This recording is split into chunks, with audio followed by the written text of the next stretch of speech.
We live in a community that cares. We make sure everyone eats, everyone plays, everyone stays warm, and everyone is protected. We support our youth in organizations that teach the value of community and self-worth. We make strides against breast cancer every day. Together, in this community, we make a difference. RK Chevrolet, RK Kia, and RK Subaru, proudly serving our community since 1982.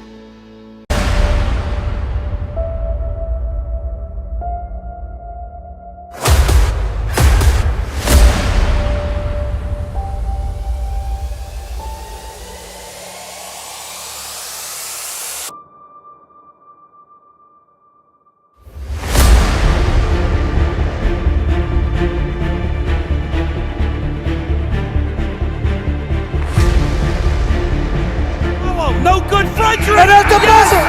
And at the buzzer! He called it!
Good evening and welcome. You're looking live at the Millville High School gym here in beautiful Millville, New Jersey. The friendly confines on BFA Sports and Cape Atlantic League Live. It is the megacast for BFA. I'm Doug Stasic alongside my brother for another for tonight, Steve Westcott. Good to be with you, partner. We're going to have a fun one in here tonight.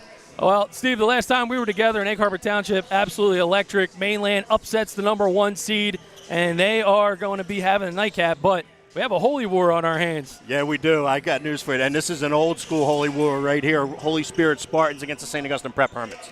Going to be a fun run for sure. If you talk about St. Augustine, a big kind of change in terms of the lineup tonight. Yeah, what has been their sixth man of the year, let's say, in Matthew Kauser. Matt Kauser has now been injected into the starting lineup. And what he brings to the St. Augustine Prep squad is a long-distance three-point field goal shooting. He brings long-distance range to this game. He can shoot it from the parking lot. And when you combine that outside threat with the catalyst at the point guard with Samaj Bethia, Ife Okabyron in the post, and Elijah Brown, who's their leading scorer and knows how to score, they're tough, and that's why they're 21-2.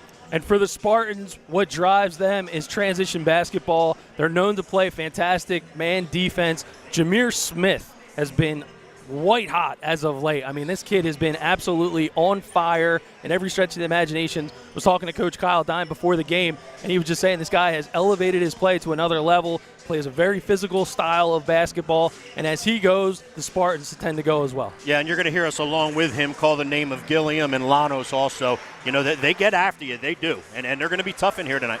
Well, it's a packed house for basketball, something you're not used to seeing all so much, but we are ready to rock and roll. Obviously, we're going to get ready for the starting lineups, and we'll be back in just a minute or so from Millville. When it comes to taking care of your physical wellness, maintaining good health of your bones and muscles, you want a team of doctors you can trust and who hold themselves to the highest standards. At Premier Orthopedic Associates, we believe that you should live life at your best. Our team of non-operative and operative orthopedic specialists strive for the highest standards, exceptional outcomes, and happiest patients. Come and experience the premier difference.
Back in Millville for BFA Sports and Cape Atlantic League Live, the MegaCast coverage of the Cape Atlantic League semifinals. And oh my, what an environment as the lights, they go low. It's time for tonight's starting lineups. See if we can grab the public address announcer. The number 6 Holy Spirit Spartans and the number 2 Hermits of St. Augustine Prep. And now, ladies and gentlemen, the introduction of tonight's starting lineups. First, for the visitors, the 14-7 Holy Spirit Spartans. Thanks, Doug. Starting at guard, a 6'3" junior, number 1, Kai Gillian. Starting at guard, a 6-foot junior, number 2, Jamil Watkins. Starting at forward, a 6'3" senior, number 15, Sean Kane. Starting at forward, a 6'3" junior, number 24, Jaden Lewis. And starting at guard, a 6-foot junior, number 33, Jameer Smith. The head coach is Kyle Dye.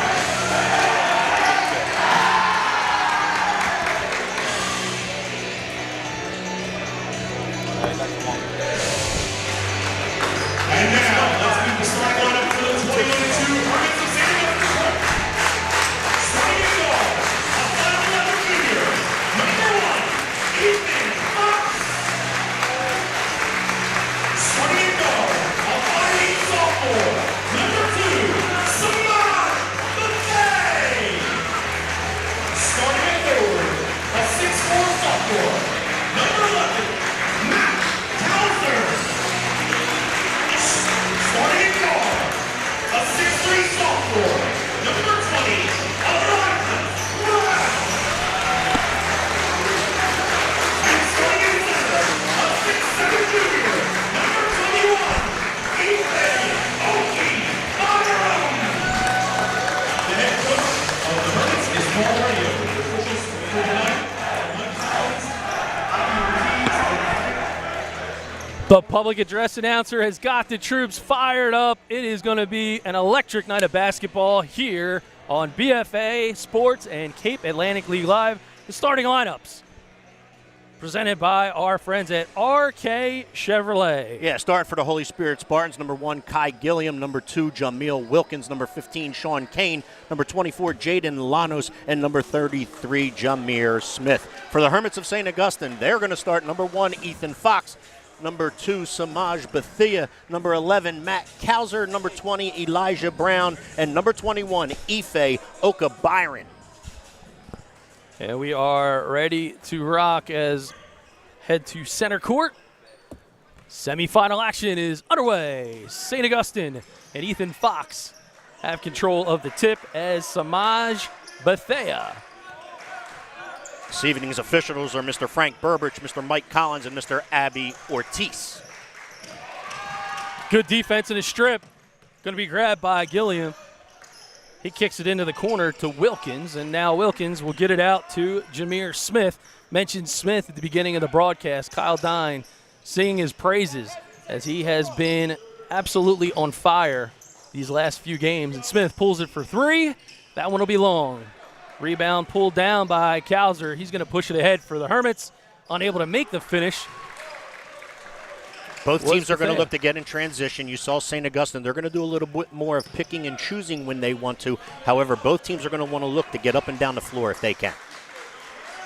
So Jameer Smith works it back, and now ending up at the top of the key. Thinking about pulling it was Wilkins.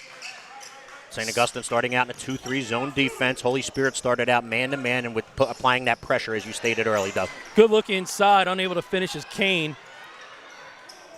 Kane gets his own board. It's stripped.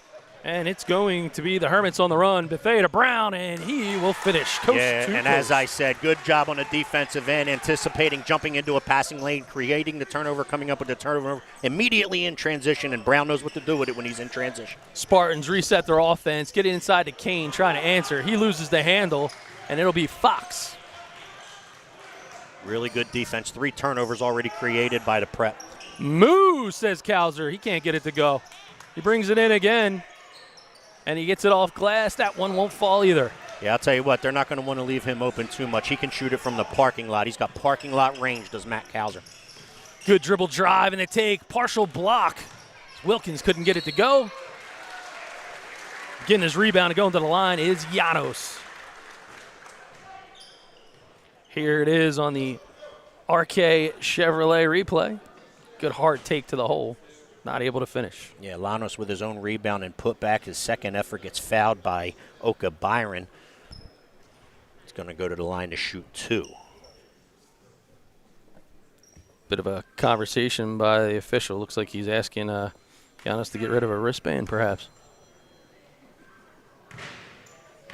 What an environment in here, the starting lineup. Cape Atlantic playoff basketball is certainly back. Kind of felt like a bit of a district wrestling introduction, District 32. Yeah, you over there at Absegami. You would have thought you were at the Wells Fargo there for a second with the lights turned down and the radio pumping, and what a great environment for the young kids. Llanos gets the second of 2 free throws. 6:04 first half. Looks like Spirit going with the full court defense. Inside, unable to handle it is OK Byron.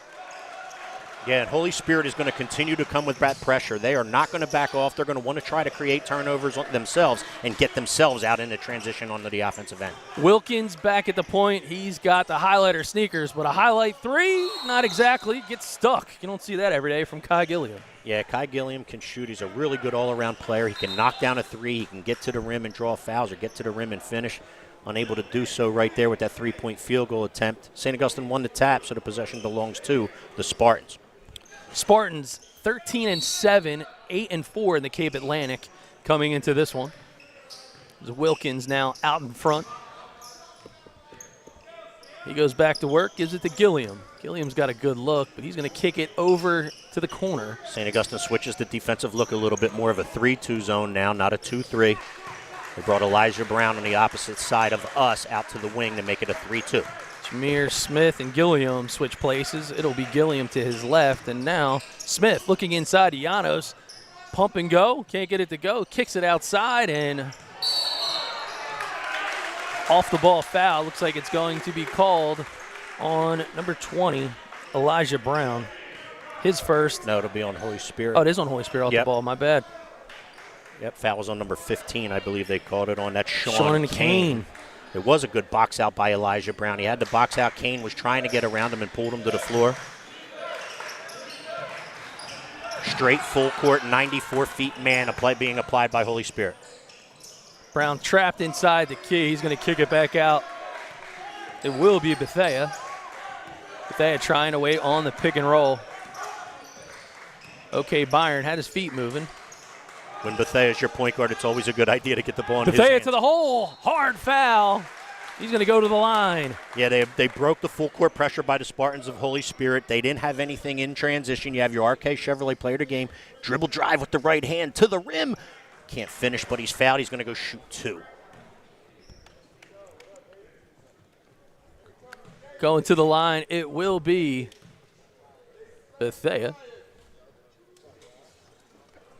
He gets the first to fall. Yeah, and when St. Augustine's can't get anything out of the transition game, like I said, always a good idea to get it into the hands of your point guard, and Bethea's certainly a good one. Good look at Bethea. And he gets a second to go. 2 for 2 from the line. Back to work goes Wilkins for Holy Spirit. And now Smith. He goes to his left. That ball is stripped. Somehow Janos ends up with it. Double pump, takes it to the hole. Okay, Byron. Able to defend. Scrum on the floor. Kane now somehow gets it back to Wilkins. Wilkins kicks it to Smith, and the Spartans will reset. Players everywhere on the floor hustling their tails off. So Cowser ends up with the basketball, and now a jump ball called as a heads-up play by Kane. Yeah, Kane comes and grabs the basketball. Legendary coach Paul Rodeo and the St. Augustine squad wanted a foul and a grab on the play. Possession arrow due to the previous jump ball went to the Spartans. Possession arrow now belongs to the Hermits of St. Augustine. All right, now inbounds. It's going to be Ethan Fox. And Fox now working hard against Wilkins. Gets it back to the point. It'll be Bethea.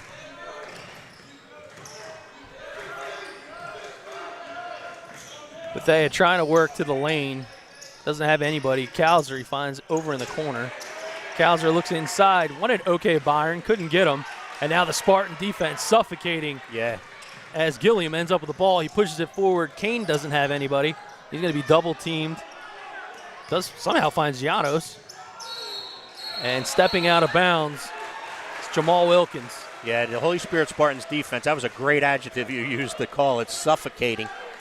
However, on the offensive end, pass to the corner, travel violation called. It'll turn the ball back over to the Hermits of St. Augustine. Beyond halfway through the first, it's 4-1. Hermits, 3-ball is in and out. Spartans, they've got numbers. Smith going to take it himself. Up and under. Can't get it to go. Rebound, Janos. The hoop, and you can hear the holler. Yep, due to the loose ball on the floor, St. Augustine over-aggressive. You have your RK Chevrolet replay here. 3-on-1. Missed bucket by Smith. Lano's hustling the floor. Gets the rebound and put back. Draws the foul on Fox. He's going to attempt to complete a three-point play. Timeout on the floor. Charge to the Hermits. A full timeout. 59 seconds remaining in the first. We live in a community that cares. We make sure everyone eats, everyone plays, everyone stays warm, and everyone is protected. We support our youth in organizations that teach the value of community and self-worth. We make strides against breast cancer every day. Together, in this community, we make a difference. RK Chevrolet, RK Kia, and RK Subaru, proudly serving our community since 1982. Ladies and gentlemen, when you've taken the hard, unfortunate foul, call Dr. Dwyer and his talented team of physicians at Premier Orthopedic Associates. They will provide the premier orthopedic care you've come to expect. With 8 convenient locations to serve you, Dr. Dwyer and his team will provide the assist you need to get you right back in the game. Call Premier Orthopedics at 856-690-1616. Less than a minute to go. 4-3 is the score here in Millville. 3:22 remaining in the first quarter of play. And it'll be Janos at the line. That ball is missed on the free throw. He's got 3, and now it'll be Samaj Bethea.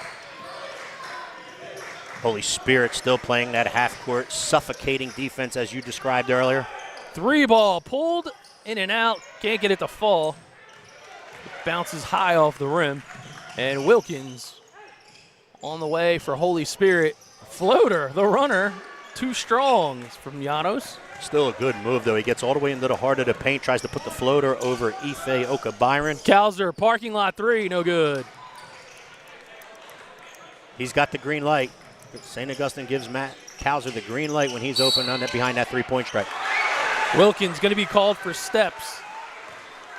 Both teams are playing really good defense, creating the opponent to become a little bit out of sync and out of sorts, and neither team able to settle down right now and get what they want accomplished on the offensive end. Thus the low-scoring game at 4-3 with 2:35 left. Inbounds pass wide open. Here comes Brown. Left-handed, good. Yeah, he knows how to get to the rim, and he can score with both hands and score at will. He's just a flat-out scorer, as Elijah Brown. Example of it right there. He's got 4 of the Hermit's 6 points as Holy Spirit back to work. Smith working to his left side. Penetration now by Gilliam. Gilliam back to Wilkins. Wilkins trying to create a lane. Kicks out, 3 ball. No good. That one's long by Gilliam again. Ethan Fox. He's going to run down the right side of the court. Contact, no call. Scrum. Ball is loose. And more contact and a foul. Looks like they're going to call Kauser with the push. I'm not sure, partner. I think they got the Holy Spirit foul. I think they're calling a foul on Jameel Wilkins, if I'm not mistaken. Thought we saw one being pushed. Well, you're right there. So they are going to call it on Wilkins. Yeah, I wasn't sure who they were calling it on at the time. However, he come up with the 2 in his hand, and St. Augustine will get the basketball. All right, Hermits on their way offensively.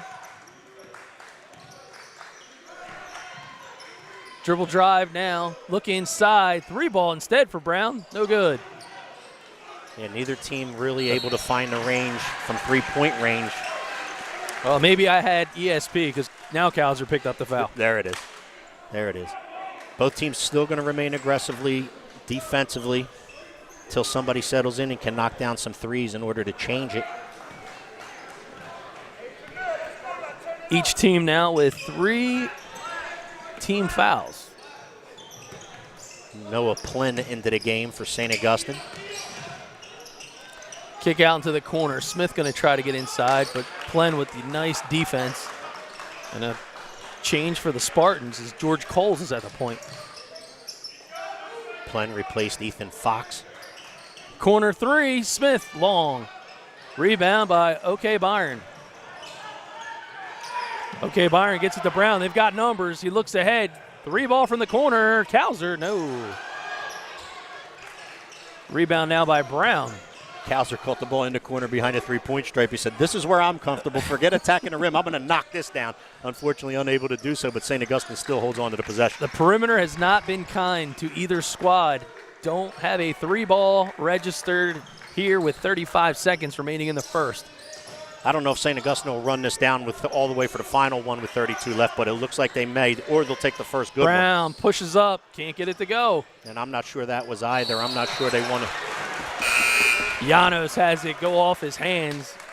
Hermits will get another opportunity on their side of the offensive portion of the court. And I think you will see him run it down for the final shot here and end the corner, try to end the quarter with a lead. Inbounds now. It's going to be the Thea. Thea working against Coles. 17 seconds. Clock melting. Here he comes to the lane. Kicks it out. Corner. OK Byron thinks about it. Kicks it out. 15-footer. That won't go. Rebound again by Brown. And finally a putback by OK Byron. Yeah, OK Byron's a big man in there. About 6'5", 6'6". He stands. Gets the offensive rebound and put back for 2. Desperation heave won't fall. 8-3 here in Millville. We live in a community that cares. We make sure everyone eats, everyone plays, everyone stays warm, and everyone is protected. We support our youth in organizations that teach the value of community and self-worth. We make strides against breast cancer every day. Together, in this community, we make a difference. RK Chevrolet, RK Kia, and RK Subaru, proudly serving our community since 1982.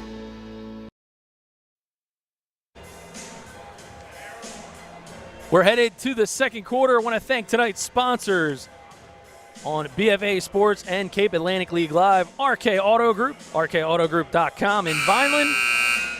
Simonson and McClellan, Assemblyman District 1. Eastland, the Greenview Inn and Golf Course in Vineland. Hall's Carpet Care. Burke's Auto Group, it's better at Burke down in Cape May County. And Premier Orthopedics, visit them at poasnj.com. All our sponsors contributing to the Cape Atlantic League Fund, a fundraiser for the Cape Atlantic League Tournament, set up and directed by our friend Matt Ulmer at Cape Atlantic League Live. Second quarter underway. Spartans down by 5. Both teams back to their original starting lineups, Doug. And there's the first 3 of the game. Kai Gilliam for 3 from the wing. Contested 3, and he still knocked it down.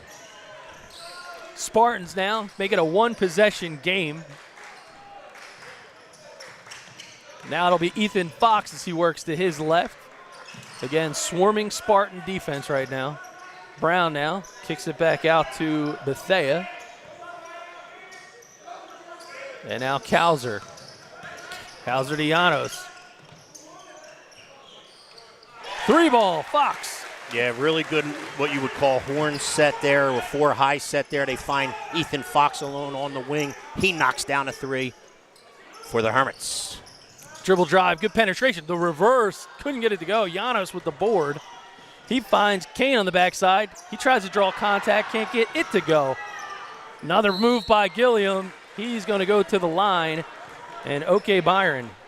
Kind of a 3 for $1 scenario right there. The original drive does not go. On the reverse, offensive rebound and put back by Kane does not go. And Gilliam on the offensive rebound gets fouled by Oka Byron. He'll shoot 2. So OK Byron, his second, team's 4th.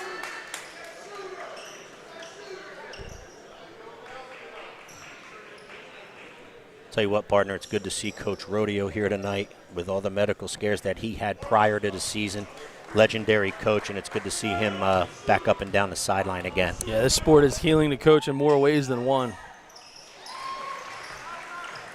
Gets the second to go. Little unique. And they are going to work their way back up the court as it's Brown. Brown now working against Gilliam. He gets it to OK Byron. Seems like Holy Spirit's okay with leaving him out on the perimeter. Fox drives the lane. Shut down defense again. Picks up his dribble. Good cut by Brown. You got that right. Can't make it to finish, but what a great take. I'll tell you what, Brown might not have been able to finish right there, but you made a great call, partner. What a cut by Elijah Brown. Couldn't get the guard-to-guard pass from Fox or the kick-out pass from Fox. He immediately goes back door. Fox finds him, and as we said, unable to finish, but he drew a foul, and he's going to shoot 2. Moving without the basketball, huge part of the game. Brown gets the first half of the trip to the line to fall.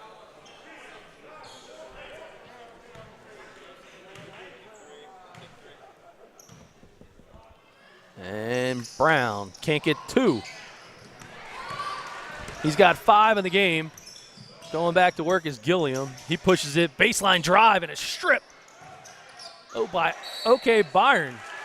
Despite the fact he's got 2 fouls, not slowing up on the aggressive side of the defense. Yeah, he's active, and he's a shot blocker, and, you know, he protects the rim for this Hermit squad, and he did so right there. Brown now with possession of the basketball for St. Augustine. Good rotation out front. Motion offense trying to penetrate against this man defense. Yeah, just trying to look for interference for one another. See if you can find a penetration gap, a dribble drive gap. See if you can hit it and get to the rim or kick to a 3. 5-point lead for the Hermits. Good backdoor cut, but unable to be a pass completed to Fox right there, but he did make a good backdoor cut. Bethea, he's going to work into the lane. Hard take, no call as he gets stuffed by Gilliam. And OK Byron the harm and the hoop. Yeah, really good job by OK Byron right there, able to collect the basketball. Could have went right up with it, however he didn't. He decided to use a power dribble and go up strong. Got fouled, couldn't finish. But again, OK Byron to the line for 2.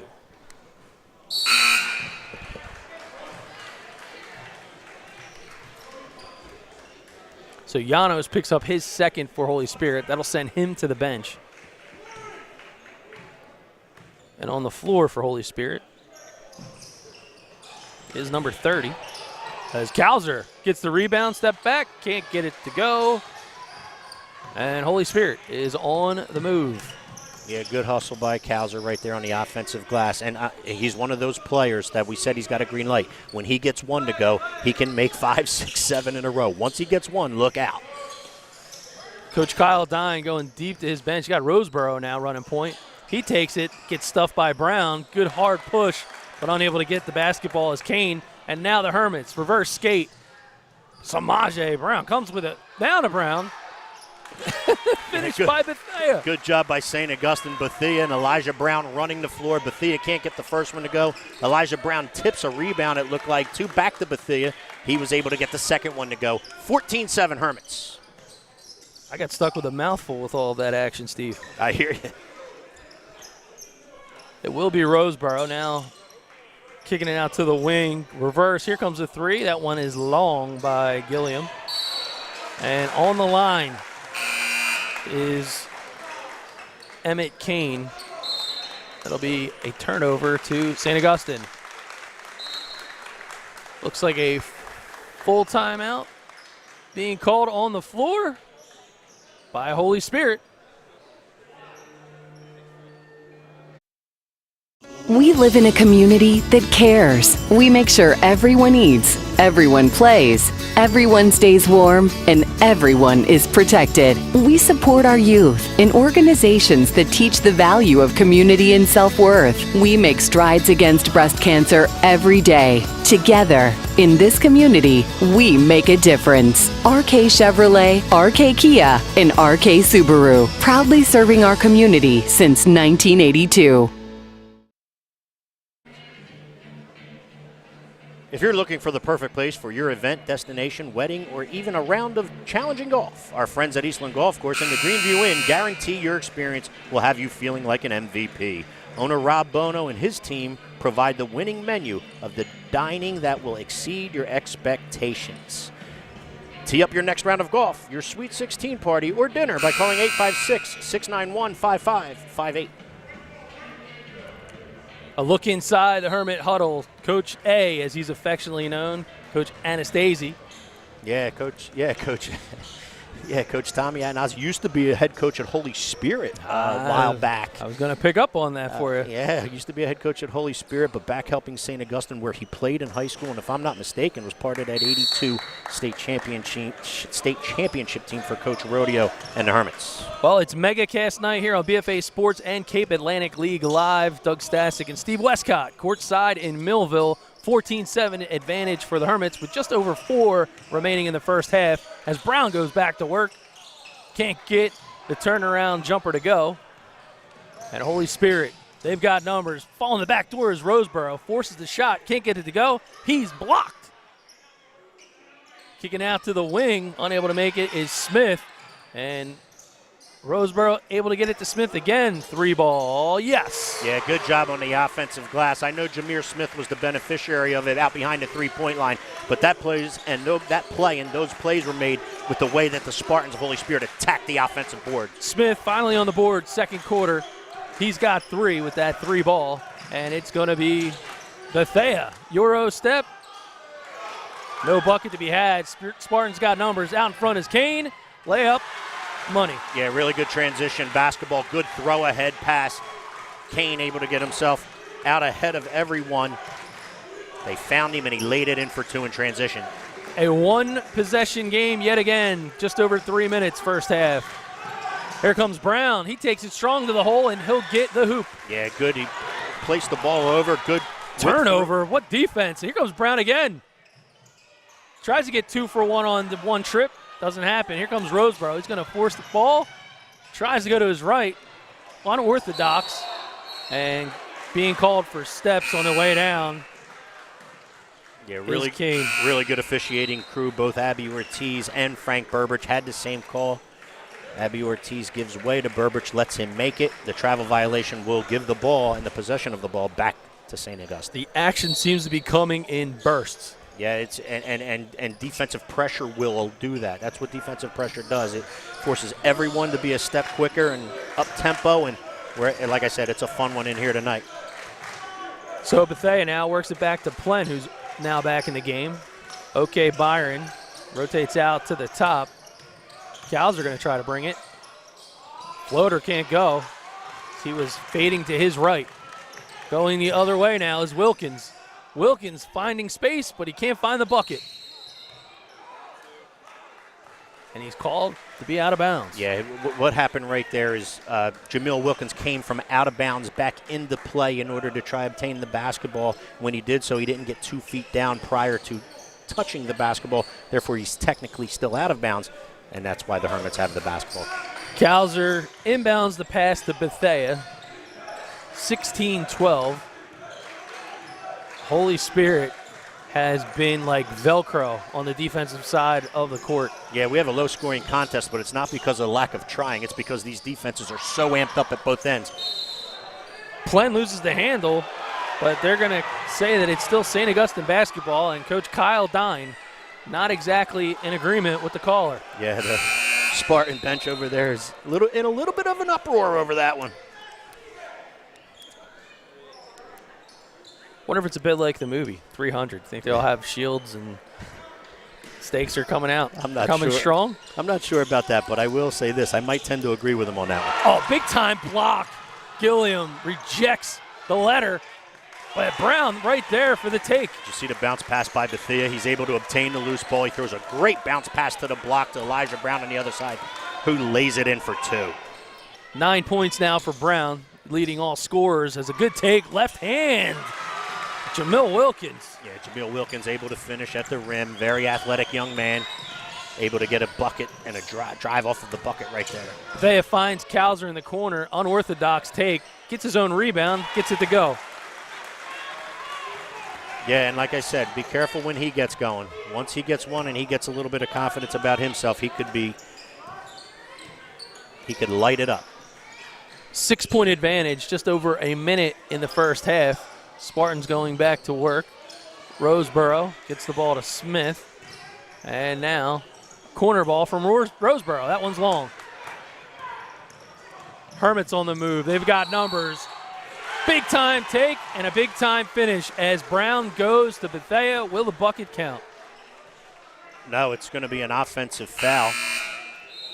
And that's one of those fouls one of those plays because you can see on our RK Chevrolet replay of the game right there. Jameer Smith draws an offensive foul. You're not going to find that one in the stat sheet. It's actually going to go down as a turnover to St. Augustine, but the play was made by Jameer Smith. That's what Coach Kyle for Holy Spirit Spartans said earlier. He does all of the little things right, which is why this team succeeds. Well, they're now going to try to convert that turnover into some points. Here comes Smith. He goes hard to the lane. And he gets called for steps. Yeah, both teams just looking to up the ante a little bit too much, force the issue a little bit too much, kind of almost creating their own turnovers, if you will. Physical defense has been the trademark of this game thus far. 28 seconds left, and you'll probably see St. Augustine hold this for the final one. Fox out in front now to Cowser. And now Brown. Clock continues to tick. Fox has the ball, kicks it to Bethea, 12 seconds now. He's looking at the lane, working hard against Wilkins. Cowser now, defended by Kane. Back to Bethea. Bethea gets stripped. Roseboro gonna have a chance. The heave and no ho. 20-14, a defensive-minded first half here in Millville. St. Augustine 20, Holy Spirit 14 on BFA and Cape Atlantic League Live. We live in a community that cares. We make sure everyone eats, everyone plays, everyone stays warm, and everyone is protected. We support our youth in organizations that teach the value of community and self-worth. We make strides against breast cancer every day. Together, in this community, we make a difference. RK Chevrolet, RK Kia, and RK Subaru, proudly serving our community since 1982. When it comes to taking care of your physical wellness, maintaining good health of your bones and muscles, you want a team of doctors you can trust and who hold themselves to the highest standards. At Premier Orthopedic Associates, we believe that you should live life at your best. Our team of non-operative and operative orthopedic specialists strive for the highest standards, exceptional outcomes, and happiest patients. Come and experience the Premier difference.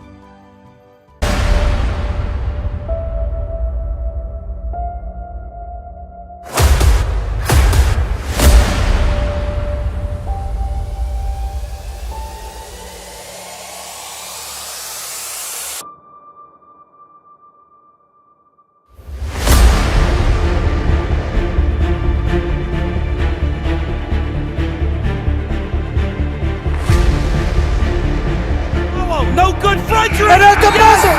And at the buzzer! He called it!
Hi, I'm Dr. Trina Lisko, a provider here at Premier Orthopedic Associates. If your back is limiting what you can do, don't worry, you're not alone. There is a reason when you look up exercises on Dr. Google, they don't always work for you. Not all back pain is the same and therefore should not be treated the same. Whether your back pain requires a simple fix or more advanced treatment, come see us at Premier Orthopedic Associates. We always have your back.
Hi, I'm Dr. Trina Lisko, a provider here at Premier Orthopedic Associates. I love that we get to watch these athletes play again. There is nothing better than being able to participate in an activity that you love. However, I know that COVID has us all a little less active than we would like, especially if weather conditions don't allow us to get outside and we've been restricted from the gym.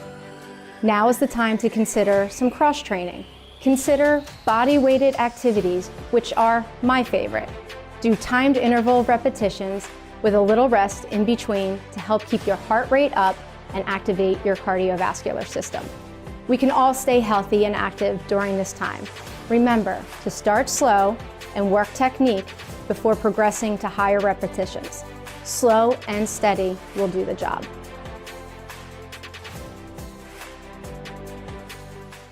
We live in a community that cares. We make sure everyone eats, everyone plays, everyone stays warm, and everyone is protected. We support our youth in organizations that teach the value of community and self-worth. We make strides against breast cancer every day. Together, in this community, we make a difference. RK Chevrolet, RK Kia, and RK Subaru, proudly serving our community since 1982.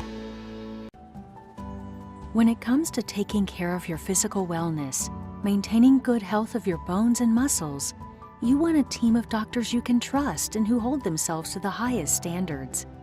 At Premier Orthopedic Associates, we believe that you should live life at your best.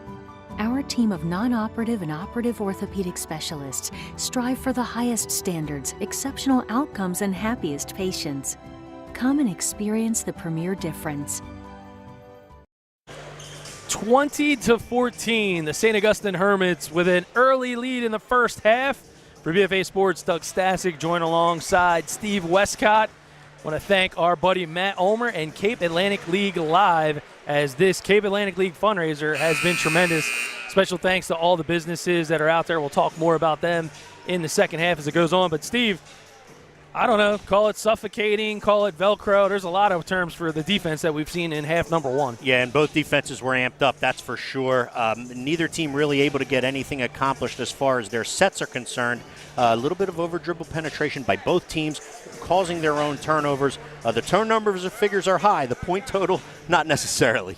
Yeah, so 5 team fouls for each of the squads. Elijah Brown leading things for the Hermits with 9. And then Kai Gilliam with 4, the lead scorer in half number one here in Millville. Second half, ready to go. What do you think? Neither team in whole lot of foul trouble. Oka Byron had 2 for St. Augustine, a couple players with 1.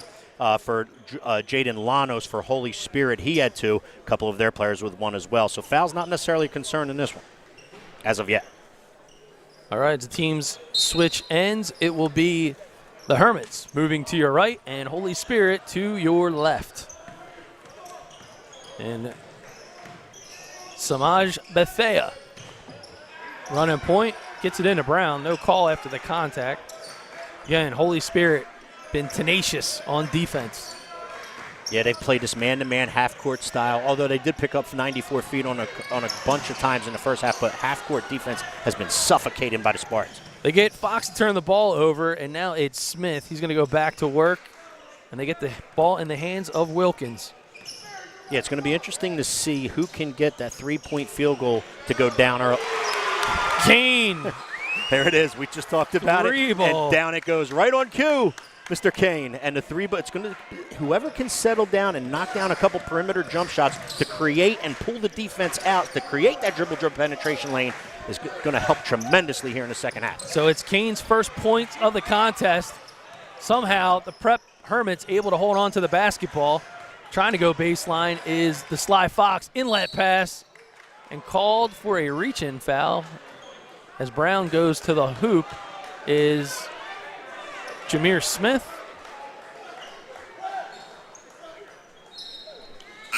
Fouls on 24. I'm asking as a question. Yeah, it's Jaden Llanos, okay. and that's his third. I was speaking to a couple of our friends over on Press Row and a half, and I said, hey, I got to wait on some of these calls. And a physical attack for the basketball by both Holy Spirit and St. Augustine. One of the Spartans ends up on the floor, but this and game in has been my physical. opinion here, that's a good job by Jaden Lanos. He went over and grabbed his teammate and said, hey, it was just good sheer effort. St. Augustine did the same thing with Elijah Brown. Sheer effort, and they're calling just a simple jump ball, which I believe in this case was right. Both teams did a great job in going to help their players that were caught up in the tussle. It was just a great effort play, both teams not wanting to give in to the other, and both teams did a really nice job in making sure that the sportsmanship of the game was upheld. Great job by both schools and both teams. One possession game yet again as the Spartans with a chance to tie. It'll be Wilkins to his left, and he gets the bucket.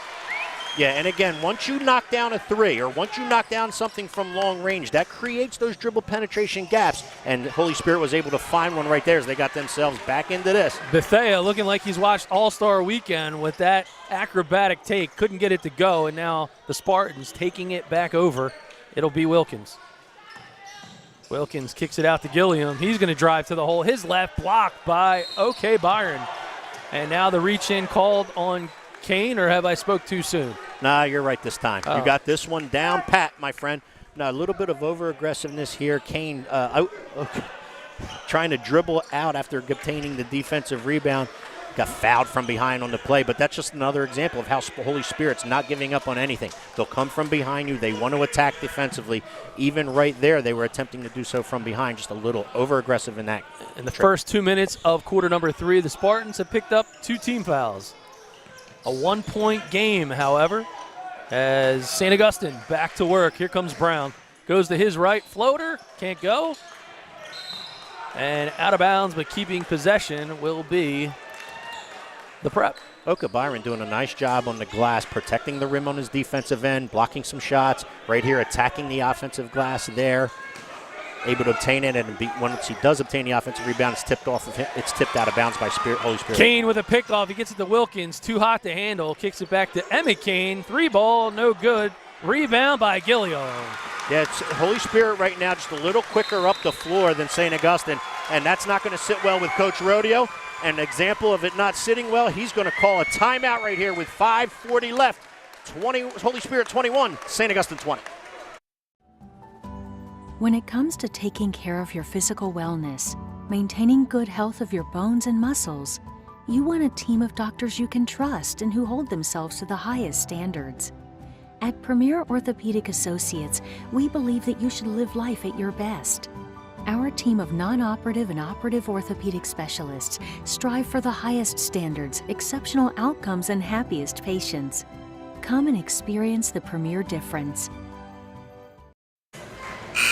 Looking for your next new or used car or truck? Look no further than the talented starting lineup at RK Auto Group. Their knowledgeable and customer-centric team will make your next buying experience a layup while you leave feeling like an MVP. Take the short drive to Delsey Drive in Vineland, New Jersey, or make a fast break to www.rkautogroup.com to check out their roster of vehicles and services. Doug Stasic, Steve Westcott courtside as the officials talk things over. BFA Sports and the Cape Atlantic League Live. Appreciate everybody tuning on in, and special thanks to our buddy Matt Ulmer for quarterbacking this fundraising affair. Quite a few sponsors. You see them at the top right of your screen. Thank you for their support of high school athletics here at the Cape Atlantic. Well, Steve Westcott, the Spartans have been down all game until their last possession. They now lead by 1, 5:23 remaining. Fade away, falling shot from Fox. Can't get it to go. Rebound by Brown. And just like that, St. Augustine retakes the lead. Yeah, Elijah Brown does a good job on the offensive glass. However, Holy Spirit comes right back, and we just got done talking before the timeout how they're just beating St. Augustine up the floor right now. Another example of it right there, as you see on your RK replay of the game, and that's Jameel Wilkins beating everyone up the floor. The throw-ahead pass to him, the finish, the foul. He's going to go to line and attempt to complete a three-point play. Exchanging buckets, and the three-point play not able to finish. And we knew coming into this one, partner, that neither team was going to probably run away with this contest. We knew this was going to be a barn burner the entire night. It had the makings of it and didn't disappoint in the first half. It certainly got the makings of it and shouldn't disappoint here in the second. Spartans now enjoying the lead. Here comes the 3-ball in and out from Fox. And here comes Smith. Smith gets it to Wilkins. Yeah, He's going to finish. It's almost like Holy Spirit said, let's just start getting up and down the floor. Let's just make this thing a track meet and see if they can compete. Smith draws the contact. He runs into Fox. Fox will be called for the block. Yeah, and on a good throw ahead, St. Augustine tried to do exactly what Holy Spirit was doing. They tried to get a long outlet throw ahead pass, unable to be connected, actually stolen by the Spartans, and then they're fouled after the interception of the Hermit pass. Roseboro now in to run point yet again for the Spartans. Jameer Smith out in front. 3-point lead. And it's Wilkins who has heated up early here in the second half. Inlet pass, turnaround jumper. Not sure if Gilliam called glass. That doesn't fall. Yeah, good idea by Holy Spirit, though. One of the good ways to beat any zone, or the best way to beat a zone, I should say, is to get the ball to the center of the floor. They found him at the foul line area. Turnaround jump shot, no good. St. Augustine basketball. Kauser still can't get it to Moo. He pulls another 3. Back to Brown. 3-ball for him. No good as well. Okay, Byron kicks it out in the paint. It'll be Bethea. He's going to go to his right. Kicks it out. Kauser. Moo. No. Can't get it to go. Loose contact. And a visit to the scorer's table. St. Augustine doing a really good job on the offensive glass on that occasion, on that trip, able to get a couple good looks. Elijah Brown had a 3 straight from the top of the key, unable to connect. Kauser had a 3 from the far corner, unable to connect. A little bit over aggressiveness on the offensive rebound. Hermits commit the foul. Brown picks up his 3rd of the game. Going to be interesting to see if Holy Spirit decides to attack him. Smith partially blocked by OK Byron, and contact on the floor as they put up the numbers 1-5, indicating it's Kane. I'll tell you what, OK Byron's doing a nice job in making an impact in this basketball game. It's not showing up on the score column. However, he is contesting every Holy Spirit shot that's even in his vicinity. He has a lot of block shots in this one and making an impact both on the defensive end with the shot blocking, offensive end attacking the glass. Spartans lead by 3. The prep back to work as Brown has the ball inside. Pulls back just inside the chair. 3-ball. It's called as 2. Yeah, knockdown 16-footer from just inside the 3-point line for Elijah Brown, and he cuts that Spartan lead to 1. Holy Spirit back to work. And it's going to be Wilkins. Good defense straight up by St. Augustine. Planet can't get a hold of it. Good hustle by Gilliam, but the Hermits will hold possession once again. Yeah, good hustle by both Gilliam for Holy Spirit and Plen for St. Augustine. St. Augustine comes up with the steal, loose ball as they run down the floor. Neither player able to obtain the possession. However, it'll go off the Spartans. Possession to the Hermits of St. Augustine. Each team with 3 team fouls under 3 minutes to play here in quarter number 3. OK Byron trying to back it down, and Kane going to be called yet again. Yeah, that's a good matchup. St. Augustine had a mismatch with Kane covering the 6'6" Oka Byron. Oka Byron is able to get good post precision. It was a good entry pass, I believe, by Kauser, and he drew the foul on the catch in the post. St. Augustine possession. Plen now inbounds it deep, pulling the 3 from way downtown, and a splash. Moo, says Kauser. Matt Kauser can flat out drain it. He didn't get many to go in the first half, but like I said earlier, one team makes 1, look out, because he could make 6 or 7, and he knocked the one down right there, giving the Hermits a 2-point lead. And a foul called in the lane. I think they're going to get OK Byron. Oh, no, they said he hooked him. That foul's on number 11, Frank Gilliam. Okay, Frank Gilliam. And they said he hooked the defender, and that's the reason why he was able to get by the defender. And you can't use that off arm to hook a defender in order to gain an advantage. Abby Ortiz, our official here, very veteran official, good official. Kauser, 3-ball from the pasture. Can't get it to go. But laying it in is going to be Brown. Yeah, Elijah Brown just so active everywhere on the basketball court. Right there, active on the offensive glass, able to obtain the offensive rebound, get the putback to go for 2. And possession going to head down the path of St. Augustine. It'll be Richland Rowdy ball. I'll tell you what, the first 3 minutes of this third quarter was all Holy Spirit. The last 2.5 minutes of this third quarter has been St. Augustine as they went from down 3 to now up 4 with the basketball. A seesaw contest is Plen now back at the point. He goes over to the wing. Somehow Samaje ends up with the basketball. He can't get it to go. And running the length of the floor, inbounds pass. Oh, Roseboro stuffed. Wide open is going to be Wilkins. Yeah, good hustle by Wilkins. Good hustle by Holy Spirit, able to obtain the loose floorboard on the offensive end, attacking the rim after another block shot by Oka Byron. But Holy Spirit hustles it down and gets 2 on the putback.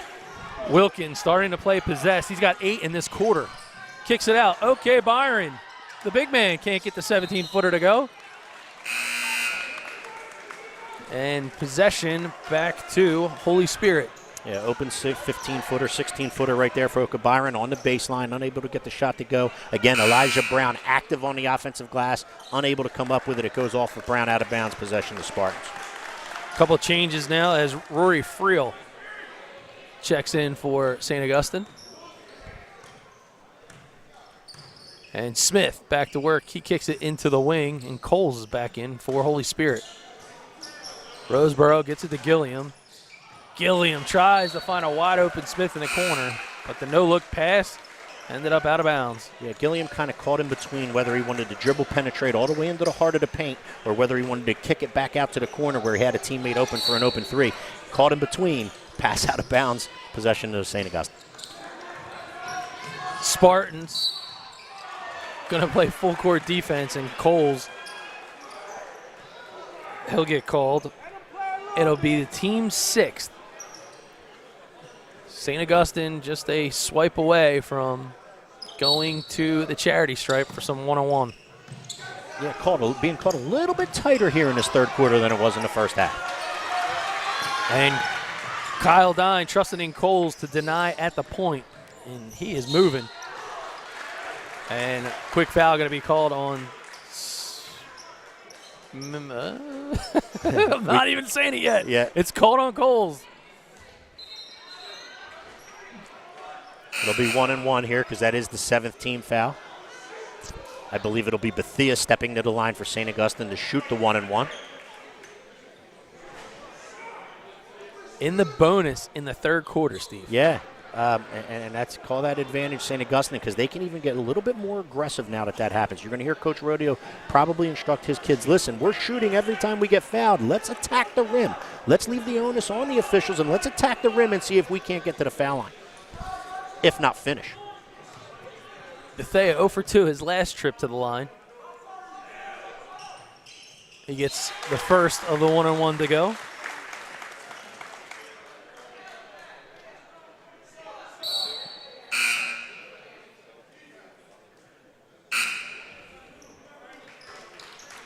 And again, let's see if St. Augustine even just shows a little bit of full court pressure in a zone format like a 2-2-1 or something like that, just so Holy Spirit can't outlet and just sprint the floor. Not saying they're going to trap out of it, try to create a turnover out of it, but just enough to get Holy Spirit to hesitate. No, they drop straight back. Tickles the twine twice. 31-27, 45 seconds in quarter number 3. Smith now works to the corner to Coles. He's going to rotate out, try to find Gilliam. Steve, it feels like they're trying to get Gilliam more on the wing so he can penetrate more as a scorer. Yeah, and because early in the third quarter they had some success with that after the first 3-point field goal was made. Smith loses the handle, and he gets it back somehow to Gilliam. Contact, no call. Coles kicks it back to Smith. 3-ball, double covered, long. Wilkins now with the board. He goes to his left, and he's going to the line. Yeah, you're going to have a foul on Matt Kauser right here. Offensive rebound, dribble drive with the left hand. He couldn't finish, but Kauser fouled him. Kauser's second. Wilkins will go to the line to shoot 2. Again, Wilkins has 10 on the game, 8 in this quarter.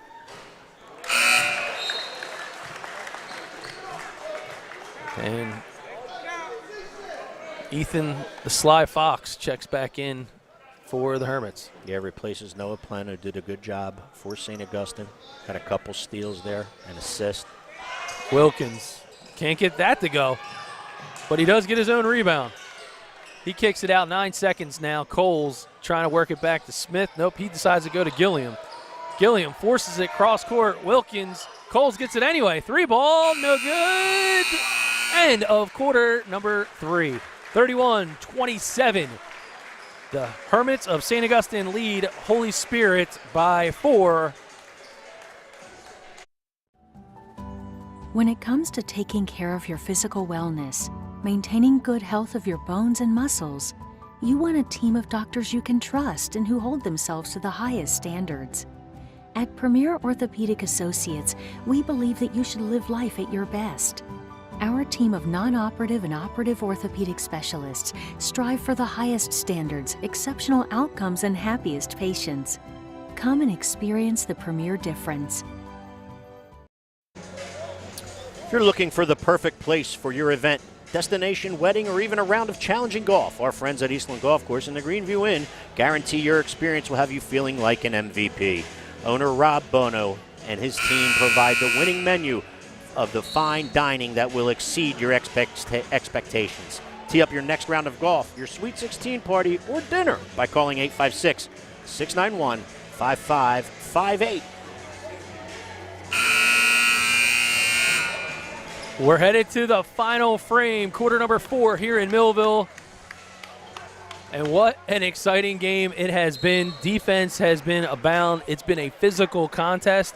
Both teams seem to be determined to score from the paint because the perimeter just has not been kind. Yeah, not a whole lot of threes. I know Kauser has one down here for St. Augustine. I know Kane hit one down there earlier for Holy Spirit. But both teams amped up defensively. Both teams playing really well defensively. In the third quarter, the first half of the quarter belonged to Holy Spirit. The second half, St. Augustine answered with the last 4 minutes of that quarter to keep their 4-point lead. As we head into the fourth, Elijah Brown has 15, and he's got the basketball now. He kicks it to Kauser. Kauser thought about the roll. Couldn't get it all the way through with Bethea. He's going to get it now to Fox. Wilkins was electric in the third quarter as he plays defense, and they're going to call Fox too many steps. Yeah, Fox and Elijah Brown, a little bit uncertain there as to whether or not they wanted it to be a dribble handoff. Brown chose not to accept the dribble handoff. He went to the opposite side. Fox, on his attempt to pass the ball to the corner, shuffled the feet prior, and thus the travel call. Holy Spirit back to work, down 4 in this last quarter. Gilliam has 6 in this contest. He gets it back to Wilkins. Wilkins with 10, 8 of them in the last quarter. Yeah, he had a heck of a third quarter. He decides to go back to work. Oh. Well, referee calls him for the dance move, I guess. Yeah, he says it wasn't a complete jump stop. When you come to a jump stop in the center of the paint like that, you have to land with both feet simultaneously. Our official did not believe that was the case at that point, and thus the walk call. The demonstration by the official, though, was fantastic. I mean, even Michael Jackson would have appreciated that. A little bit of a waltz or whatever. Yeah, it was a drag. Drag step. I don't know. There you go. If it was football, it might be some toe drag swag. Hey, listen, you know the dance stuff, partner, not me. It's going to be Brown. He's flashing 15 on the scoreboard thus far. You're the one of the two with all the dance moves in this twosome. I got 2 left feet. So Mike Gill and Mike Frankler are going to be on the call for the nightcap with Mainland and St. Joe's. I was telling Mike Gill earlier today, I bought a brand new pair of shoes. Okay. I said, for some reason, I seem to, as Brown pops up, he can't get it to go, and it'll be a rebound by Holy Spirit. I told him, I never buy new shoes because as soon as I do, I legitimately scuff them on the first day. I didn't even get in the gym. I tripped over the trailer, scuffed the new shoes. Yeah, you got to work on that, partner. So, needless to say, I don't have the good footwork either. All right, Wilkins back to work. 6:18 remaining in the ballgame. Smith for 3. Yes!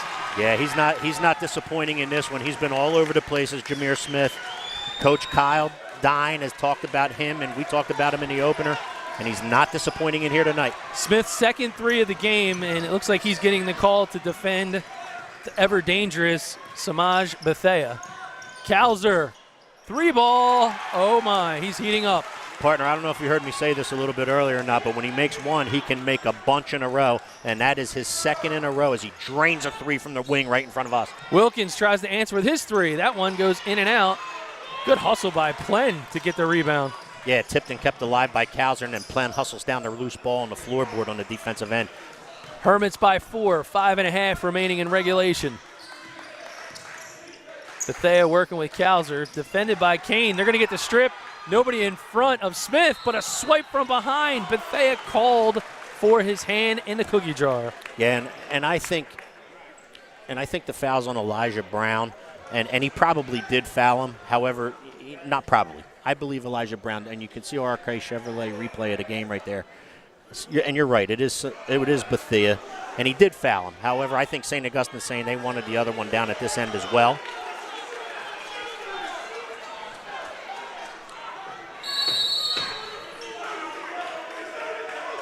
And Coach Rodeo not exactly happy with what he's seeing called right now. 5:20 remaining in regulation. Yeah, well, he's disagreeing with two things. First of all, he wanted the foul at his end when he was on offense. He didn't get it there. They go down and they call the foul on Bethea against him, on his player Bethea. Now Holy Spirit, in Coach Rodeo's mind, sent the wrong kid to the line and sent a better free throw shooter in Jameer Smith to the line, not the young man who got fouled. So it looks like we got a full timeout on the floor. Step away from Millville, 34-30, Hermits.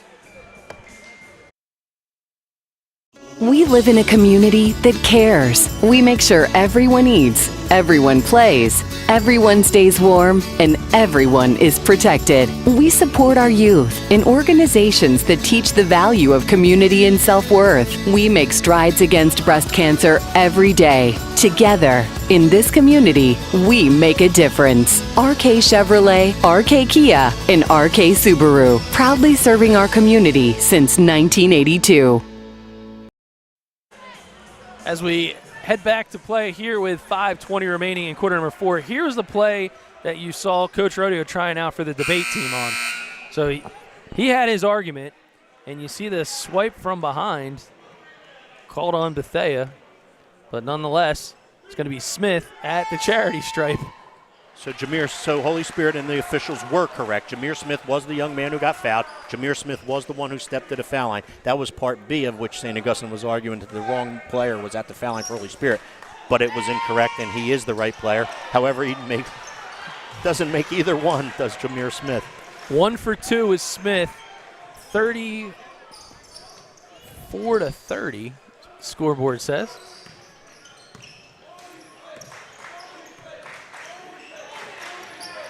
And I'm pausing because I'm questioning that out loud. I thought it was 34-30 when we came back from the break, but I guess we'll see about that in a second. Okay, it's going to be OK Byron as he gets it to Brown. The give and go. Can't hold on to the basketball, and they'll retain possession. I believe it was 34-30, and I think he went 0 for 2 from the foul line. Okay. So I believe that's right. And ball goes off of the Spartans and out of bounds as a lob attempt to Oka Byron was incomplete, but tipped away by Holy Spirit out of bounds. Possession to St. Augustine. All right, 4:45 remaining in regulation. Baseline drive. Brown is called for steps. Yeah, again a little bit of over dribble penetration on St. Augustine's behalf right there, but it's because of the amped up defense. It's because of the Holy Spirit Spartans pressure that they're putting on the perimeter and on St. Augustine that's forcing these dribble drives and these dribble penetration turnovers. Back to work goes Gilliam. He gives it to Wilkins. Hop gets it to Kane. Kane is shut down trying to get to the basketball hoop. And it's going to be Wilkins. He's going to try it again. Bethea gets a hand on it, kicks it out to Smith. Smith's three ball is no good. Here comes St. Augustine. Plen loses the handle. And possession, however, will remain with the Hermits. Yeah, Plen loses possession. However, it goes off for Holy Spirit and Spartans player's foot. Out of bounds underneath. Offensive inbound on the baseline for St. Augustine. Ethan Fox comes back into the game for the Hermits for Plen. Inbounds pass now. And Smith gets a hand on it. The Hermits will keep the basketball, but the beauty of this, we got a great game here, and we got another one on tap. It will be the number 8 Mainland Mustangs versus St. Joseph's Academy's Wildcats. We just saw Coach Paulie Rodeo and his squad walk across the scorer's table. And Another whistle is called and another foul to be charged to Holy Spirit. Yeah, St. Joe Academy's had another really good year under Paul Rodeo Jr. And I'll tell you what, Mainland certainly didn't disappoint the other night when we had them against Egg Harbor Township. That's going to be another good game that follows this one. But right now, Bethea's on the line, shooting 2 for St. Augustine.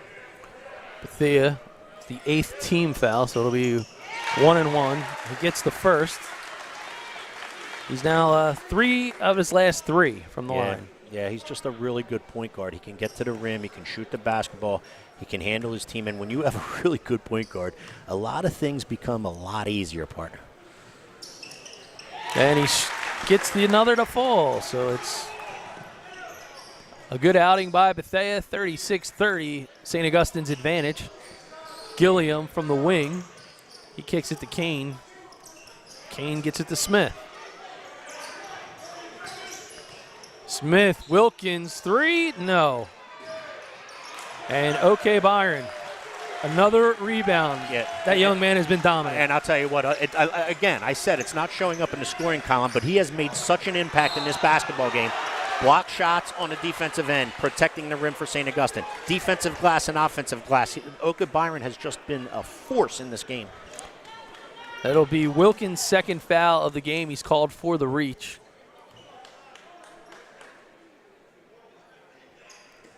And this is where Coach Rodeo's end of practices pay dividends. Yeah, and that's no lie right there. As you know, back in the day, I was part of a few of those practices when I was an assistant for Coach Rodeo. And, yes, this is where he says our effort and our intensity each and every day by shooting foul shots after we go at it 150%. Hopefully pays dividends on the floor. Can't get that one to go. Smith is on the break. He gets contact, no call, but he will take 2 points. Yeah, that's a good job by Jameer Smith playing through the contact and being able to finish at the rim. Plen comes down, however, or no, is that Plen or Fox? No, it's Ethan Fox coming down and grabbing his ankle, though, unfortunately for the Hermits, partner. We're going to have a injury timeout here as the Hermits are going to get an opportunity to take a look at their player on the court. And you can see the huddle of Holy Spirit as Coach Kyle Dine trying to come up with a game plan. Tough spot to be in, Steve, as the Spartans sending the Hermits to the line now with every single foul. Yeah, it is, because you want to. The Holy Spirit lives and dies by their defensive pressure. They live and die by their defensive intensity, right? And Coach Rodeo is going to tell his group exactly what you just said, and that's we're looking at him in the huddle right now. Legendary coach Paul Rodeo. He's going to tell his kids, listen, let's be aggressive. Let's protect the basketball. Let's make sure our dribble handoffs on our 4-out sets are done well, and let's see if we can attack the rim. If we finish, great. If not, let's see if we can get to the line and keep shooting free throws. This game has played out as advertised. We got 3.5 roughly remaining. It's a 2-possession game. Holy Spirit appears that they're going to go with a full court press. Yeah, back to picking up full court, little 1-2-2 full court pressure. And that Spartans all over Plen. Oh, and a whistle is called before another player hits the deck. Let's see what the call is. It's got a timeout for St. Augustine. The always crafty Coach Paul Rodeo wants to take a look at what they're going to try to do.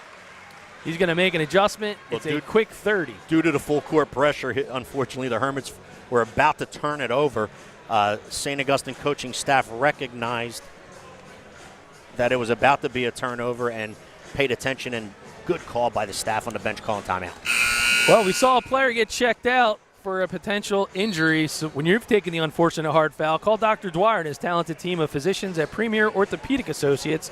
They'll provide the premier orthopedic care you've come to expect.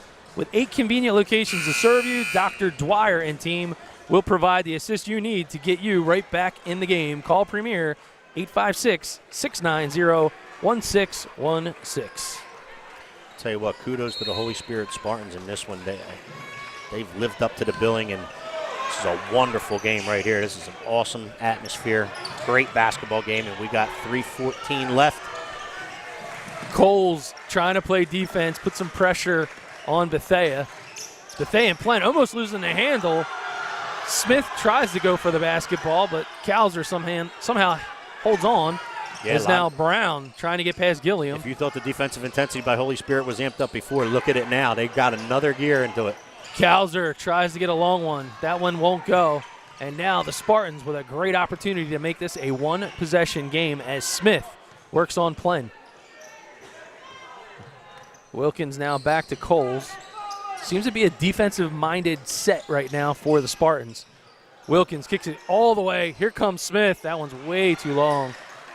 Had a good open look, but that was NBA range. Yeah, it was a good skip pass. However, Jameer Smith got caught near the sideline, unable to knock down a long three. Oh, Brown somehow not called for steps, but he gets it back to Bethea. And a good decision by Bethea to back everything back out, keep running clock, and get into the set that Coach Rodeo and the Hermits want. Good motion offense being run right now by St. Augustine. They seem to be trying to open a lane to get a clean look and a clean drive. Bethea, he's now directing traffic. Yeah, and Bethea's not going to go too far from the basketball right now, I can tell you that. Pick off by Wilkins. He's going the other way. He's going to take it against the big man in the bucket. All the way in flies Wilkins, and he takes it to the hole on OK Byron. The bucket will count, and he's going to go to the line. Let's check out our RK replay of the game right here. Wilkins all the way to the rim. OK Byron contests the shot. Wilkins scores, draws the foul as he goes over OK Byron for two, and he's going to go to the line and attempt to complete a three-point play. A huge deuce for the Spartans. They close the gap. It's 2 points. He's got an opportunity to get the bonus bucket as he goes to the charity stripe. Changing of personnel as Coles come out, and it's going to be Wilkins. What a second half he's had. He talked about him having either 8 or 9 points in that third quarter. And that's a great move right there. Heads up defensive play and possession belonging to Holy Spirit on the jump ball. I think we might have stated earlier, partner, we expected this one to be a great basketball game and go down to the wire, and it's certainly living up to that billing. As advertised. If you had to be looking to advertise your business, check us out at www.bfalivestream.com. There it is. Three ball. Smith, and it can't go. Rebound by Smith. He tries to force it to Wilkins. Somehow it bounces off of a Hermit, and Holy Spirit will keep the ball. Yeah, they're able to jump out over the out-of-bounds line, not be out of bounds, throw it back off of a St. Augustine player out of bounds, keeping the possession with the Spartans of Holy Spirit. Timeout on the floor. 36-34, a minute 32 to play. It's a full timeout here in Millville. We live in a community that cares. We make sure everyone eats, everyone plays, everyone stays warm, and everyone is protected. We support our youth in organizations that teach the value of community and self-worth. We make strides against breast cancer every day. Together, in this community, we make a difference. RK Chevrolet, RK Kia, and RK Subaru, proudly serving our community since 1982. You just saw the RK commercial, and if you haven't buckled your seatbelt yet, I'm going to recommend you do so. Steve Westcott, Holy Spirit has the ball. They're down a possession. They're underneath the hoop. What are they going to do? Yeah, offensive baseline inbounds for Holy Spirit coming up. The ball's going to probably end up into the hands of their point guard, Kai Gilliam. And then don't be surprised if he looks to try to get to the ball and they run a set for Wilkins. Jameel Wilkins has been red hot in the second half. You go to your hot player at crunch time in a big-time contest. Jameel Wilkins will want the basketball right here, and he'll look to get it and look to see if he can finish or get fouled. The winner looking to punch their ticket to the championship game to be played at Apsagami High School on Saturday, but this one is far from decided. Inbounds pass Gilliam in the paint, gets stuffed by OK Byron. Ball out of bounds, and Holy Spirit will hold on to it. Yeah, really good set right there by Holy Spirit. It's a set that, believe it or not, St. Augustine runs as well. They throw the ball out to above the top of the key, and they screen the box players on their baseline players on the zone, and they look to find the inbounder cutting through them, and they found him. However, he's unable to finish, but it's still Spartan basketball. Minute 25, Gilliam to the rack, and the bucket! There Just what the doctor ordered. There it is. Dribble penetration off of the right wing for Holy Spirit. They're able to hit that. You're going to see an RK Chevrolet replay of the game. Dribble penetration. Oka Byron late and coming over to contest. Gilliam finishes at the rim, draws the foul, and he's going to attempt to complete a three-point play right here. 36-36. His first bucket of the fourth quarter, but his biggest bucket yet in this contest. He's got 8 and an opportunity to take the lead from St. Augustine. Yeah, everybody probably paying attention to Wilkins. As I stated, I thought he would get the basketball. They moved Jameer Smith out to the top of the key. They let him accept the inbounds pass. He goes to Gilliam on the right side rather than Wilkins on the left. And here you are, made bucket, free throw attempt. Spartans have recaptured the lead. They lead by 121. They stick with the full court press and the turnover on the D. Yeah, defensive pressure. And again, we said how amped up the defense was for Holy Spirit all evening long. It's at another level as we speak right now with 1:21 left. The always animated Coach Rodeo barking out orders to his troops. They're trying to make an adjustment. But again, another possession for Holy Spirit underneath. The last time we saw Gilliam flash to the paint. Inbound to Jameer Smith to the corner. Smith has the basketball, and it appears it's going to be Bethea called for the reach. Yeah, St. Augustine wasting no time right there. Even though they're only down a point, they didn't want this clock to trickle down too much. They didn't have Oka Byron on the floor to protect the rim, and you see him coming in right now. They fouled Jameer Smith right away. Still a 1-on-1 situation. Minute 17. As Smith goes to the line. These are where they need to count. Gets the first to fall. And because of it, he gets another.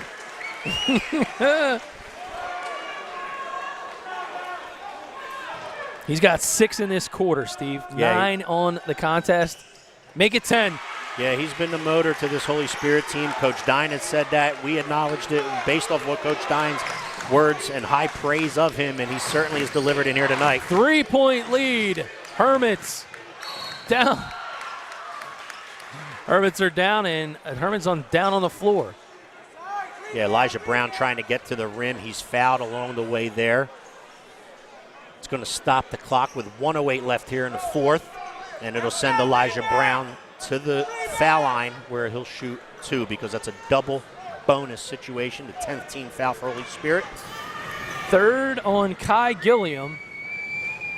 Brown looking to put a dent in this deficit. And you can see the bleachers shaking.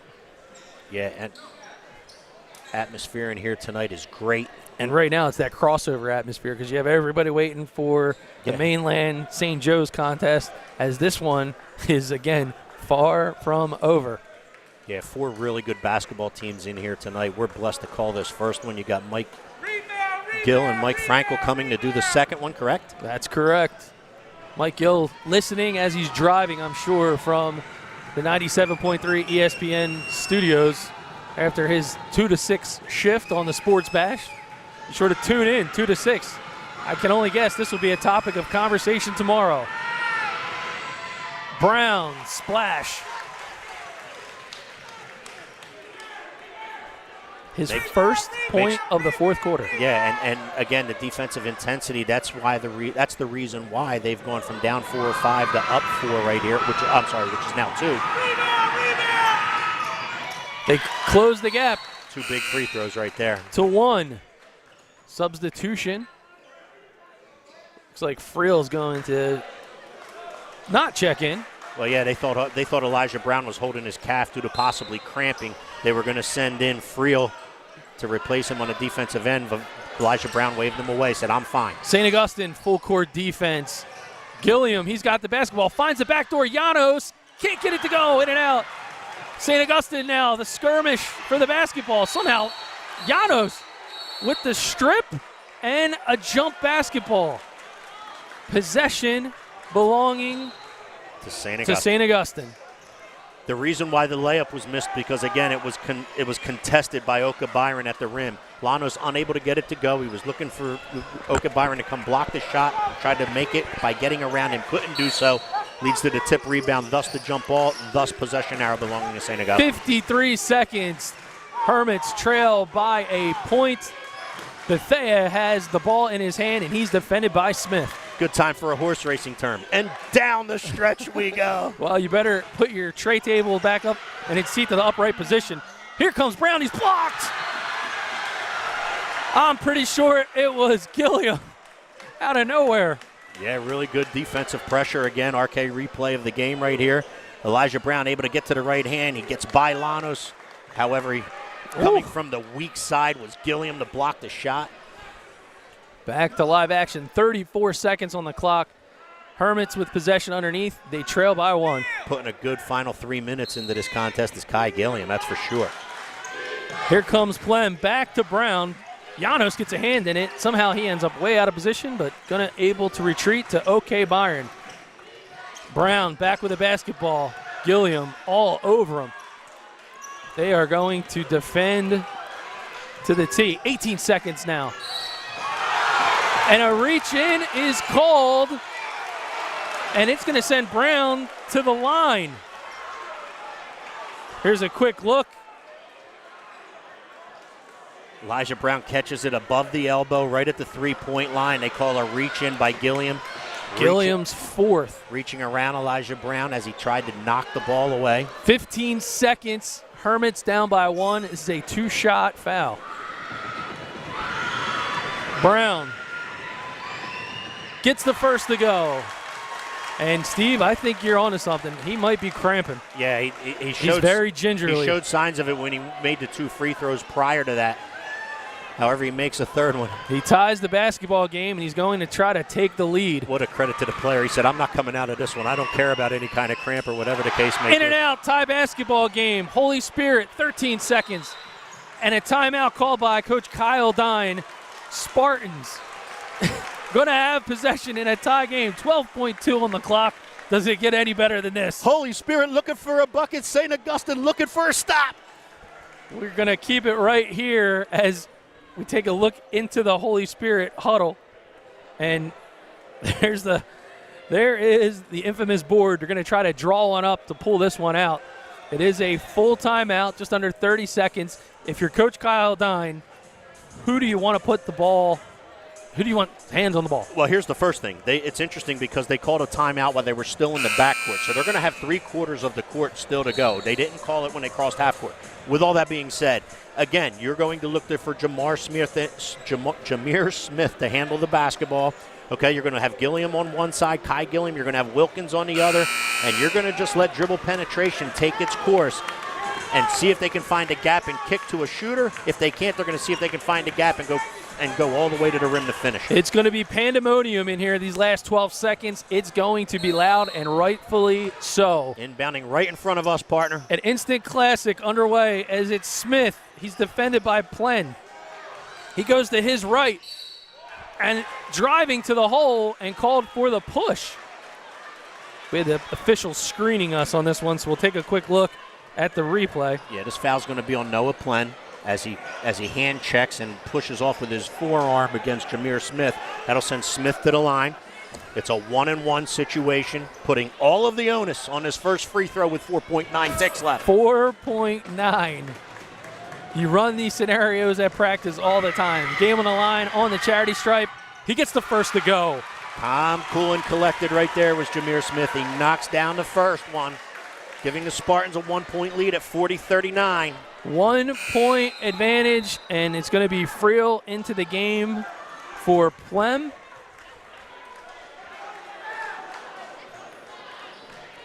Look for St. Augustine to run immediately sideline transition. They're going to try to inbound the ball, get it right up to the sideline, right up the sideline. And he misses the second. Brown has the basketball, and a timeout, I'm assuming, is called on the floor by the Hermits. 3 seconds is showing on the clock. Coach Paul Rodeo goes to the official, and they're asking where the ball is going to be inbounded. Correct, because that determines which press breaker or which offensive inbound set you want to use. However, it looks like the referee's pointed all the way down to the offensive baseline. And Coach Rodeo doesn't agree with that either.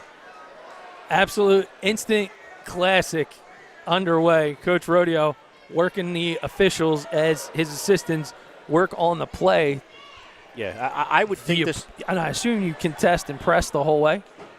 Yeah, you're going to want to put pressure on. If you're Holy Spirit, you're going to want to put pressure, three-quarter court pressure, because I believe that's where they're going to inbound the ball, probably right somewhere near foul line extended, if not on the baseline like the official already told. However, you're going to put full court pressure. You're going to want to dog the basketball without fouling, though. That's the key. Full court pressure to prohibit them from getting a good look and a good run up the floor. Okay, and then see what they can get off with probably one pass along the sideline. Again, I think you'll see St. Augustine get the ball into the hands of Bethea, let him dribble down and get it into the hands of Elijah Brown and see what he can do here. With only 3 ticks left, it's going to be hard, but you're going to have to get it into the hands of Bethea and Brown. An absolute crowd pleaser of a game if you are a high school basketball fan. Here on BFA Sports and Cape Atlantic League Live. Again, kudos and thanks to our buddy Matt Ulmer for setting up an event to benefit the Cape Atlantic League Fund and all those sponsors out there who had also contributed to this event. So there is a bit of a debate of where this ball is being inbounded. And if it's me, I still think it's foul line extended. They called the timeout after the rebound off of the outlet pass. Okay, so on the catch of the outlet passes when the timeout was called, the clock went from 4.9 to 3.0, and I think it's going to be. Good look at the officials. And, hey, give them credit for taking the extra time to make sure that they're comfortable with what their call is. Right, so basically Coach Rodeo's out there while the 3 officials meet, and he's basically saying if you're going to inbound the ball underneath on the baseline, then I need another second put back on the clock and make it 4. If you're going to inbound the ball at the foul line extended, then I can live with that time that's on the clock. And that's basically what Coach Rodeo's contesting right there. As you can see him staring down the trio of officials as to what's going to happen here. He's done that a few times. Hey, God bless him. He knows the power of the stare. A few. How about a few hundred? What a great coach. What a great man. So the Spartans of Holy Spirit with a 1-point lead, but the St. Augustine Hermits with the basketball. 4 seconds remain, and there's still a debate as 1 second gets added to the clock. And basically Coach Rodeo won his argument, basically. And they said if you're going to put inbound the ball on the baseline, then I need another second. Holy Spirit fans not liking what's going on as they now see the second added to the clock. Now Coach Dine is having his word, saying, I think it should be to 2. Let's put it back at 2 seconds, Coach Dine wants. Well, we know that both these programs have phenomenal athletic teams, football, basketball, baseball, and apparently they both have phenomenal debate clubs. That's no doubt about it. And you know what? Listen, while we're at it, talking about phenomenal things on both, congratulations to all 4 schools that are here tonight. Oh. St. Augustine, Holy Spirit, St. Joe Academy, and Mainland. All deserve it of being here and all having great, great seasons. So they're going to inbounds it from the end. 3 seconds now. Here comes Bethea. The Hall. It's good! Oh, he made it! Good! Oh, he made it! Unbelievable! From right in front of us! Unbelievable! A running 3-point field Are goal! you kidding me? You can't make it up, partner. Bethea receives the inbounds pass. He dribbles right down the sideline in front of us. It's a running 3-point field goal, and down it went. Unbelievable. The Hall, the heave, the holler. They're going to the finals. Oh, my God, what a shot. What an ending. The Holy Spirit Spartans in absolute disbelief. 4 seconds, they go the length of the floor, and Bethea, his prayers are answered in the Holy War. Partner, they get the extra second. You don't think the extra second didn't matter by getting put on the clock? That's what Holy Spirit's gripe's going to be. However, I agreed with the officials by putting it back because they were inbounding it on the baseline side. Bethea steps up, gets the basketball, takes 2 dribbles right up the sideline, right in front of us. A running 3, and can you believe it? I cannot believe What a finish. What an unbelievable finish. It doesn't get any better than that. Absolute hysteria for the semifinal game number 1. You gotta say that Bethea is the player of the game. It doesn't matter how he scored. How about scored. this? We got one more to get through. One more to get through is right. Stay right here. We're going to try to grab Coach Paul Rodeo if we can, but everybody is just absolute chaos. It's pandemonium. We'll be right back here in Millville on BFA.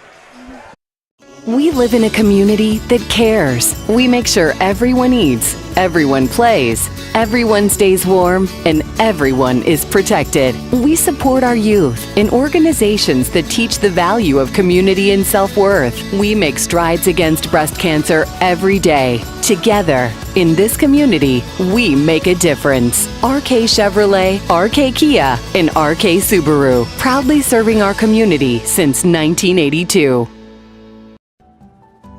When it comes to taking care of your physical wellness, maintaining good health of your bones and muscles, you want a team of doctors you can trust and who hold themselves to the highest standards. At Premier Orthopedic Associates, we believe that you should live life at your best. Our team of non-operative and operative orthopedic specialists strive for the highest standards, exceptional outcomes, and happiest patients. Come and experience the Premier difference.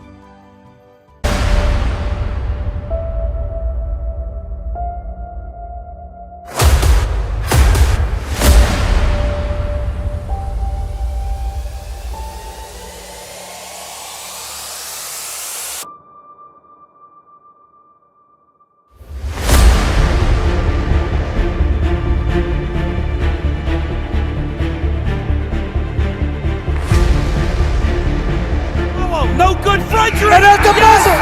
And at the buzzer. He called it.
Hi, I'm Dr. Trina Lisko, a provider here at Premier Orthopedic Associates. If your back is limiting what you can do, don't worry, you're not alone. There is a reason when you look up exercises on Dr. Google, they don't always work for you. Not all back pain is the same and therefore should not be treated the same. Whether your back pain requires a simple fix or more advanced treatment, come see us at Premier Orthopedic Associates. We always have your back.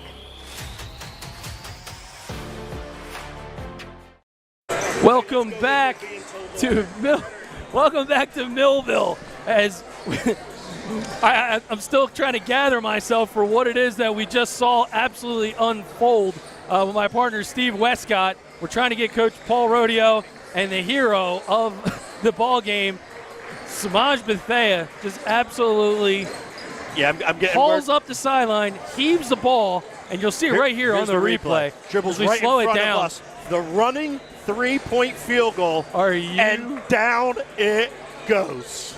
Absolutely insanity. One of the best endings you will ever see at any single level. And we're hoping to grab Coach Paul Rodeo, but he's a busy guy. They said he is going to come out. There's about seven different reporters outside his locker room. They're like, who wants him? I said, BFA Productions, just get him out. All right, well, here's the deal. We're going to talk to them at the end of the game. We have game number 2 coming up on deck. We're going to have Mike Gill and Mike Frankel underway. Mike Gill probably trying to find his way in as he was traveling back from Northfield. But, Stevie, as Tom Williams, the legend from Prime Event Sports, just handed us some of the final numbers here. And, my oh my. I mean, you kind of sit there and you look at a total team effort for the Holy Spirit Spartans. A guy like Kai Gilliam came up in a great way. And it's just absolutely amazing to me that despite what Smith's efforts were, despite what Gilliam's efforts were, it's the Hermits that were able to step up and deliver. You go to your guys. We talked about Elijah Brown stepping up, but it seemed like the play from the jump for the end of the game was trust in Bethea, see if he can get close enough for a look. And as soon as you hit the three-quarter court, let it go. Yeah, and I had said that when you have a really good point guard, a lot of things become a lot easier. And Bethea certainly didn't disappoint right there. However, the key to this entire game for both teams was the balance, was the depth. Different players had different opportunities at different times to shine, and both teams had different players shine at different times. Bethea was just the last one. It was the last team who had the basketball. I mean, you've heard that in football before, but there it was right there right in front of our own eyes, and what a basketball game. Yeah, for a semifinal, going now to the Cape Atlantic League playoffs, I mean, these are the kind of games everybody has been craving for, the games that people miss the most, and tip of the cap certainly to Kyle Dine and the Holy Spirit Spartans, a heartbreaker for the Absecon faithful, but if you're the Richland Rowdies, this kind of is a microcosm of what the season has been. Yeah, and they've played how many numerous close games in their long historical career. I'm going to piggyback with what you just said. Congratulations to Coach Dye and the Holy Spirit Spartans. They dodged no one this year. They were playing Elizabeth at the Seagull Classic early January. They went up and played Camden. They're playing St. Augustine. They've dodged no one, Holy Spirit, and they've held their ground and stood up to each and every individual matchup that they've had, and they're just a competitive, highly competitive basketball team and a really good basketball team. Congratulations to the Spartans as well. All right, well, warm-ups are now underway. We have to now mention it. So, Father Rodeo, as we'll call him, Paulie's father, that is, he punches his ticket into the championship. Now, the younger Rodeo has an opportunity to play his pop in a championship for the Cape Atlantic League? Yeah, and I'll tell you what, if you talk to both coaches, and I'm very friendly with the Rodeo family because, again, I was an assistant for Coach Paul Rodeo Sr. for a bunch of years, it's not their most enjoyable night when they play each other. It's a tough night on the family. It's a tough night for both of them. Let's face it, whoever wins, they know their son's disappointed or they know the father's disappointed. And this is really the first time that it's ever been a shot or an opportunity for them to meet in a Cape Atlantic League final.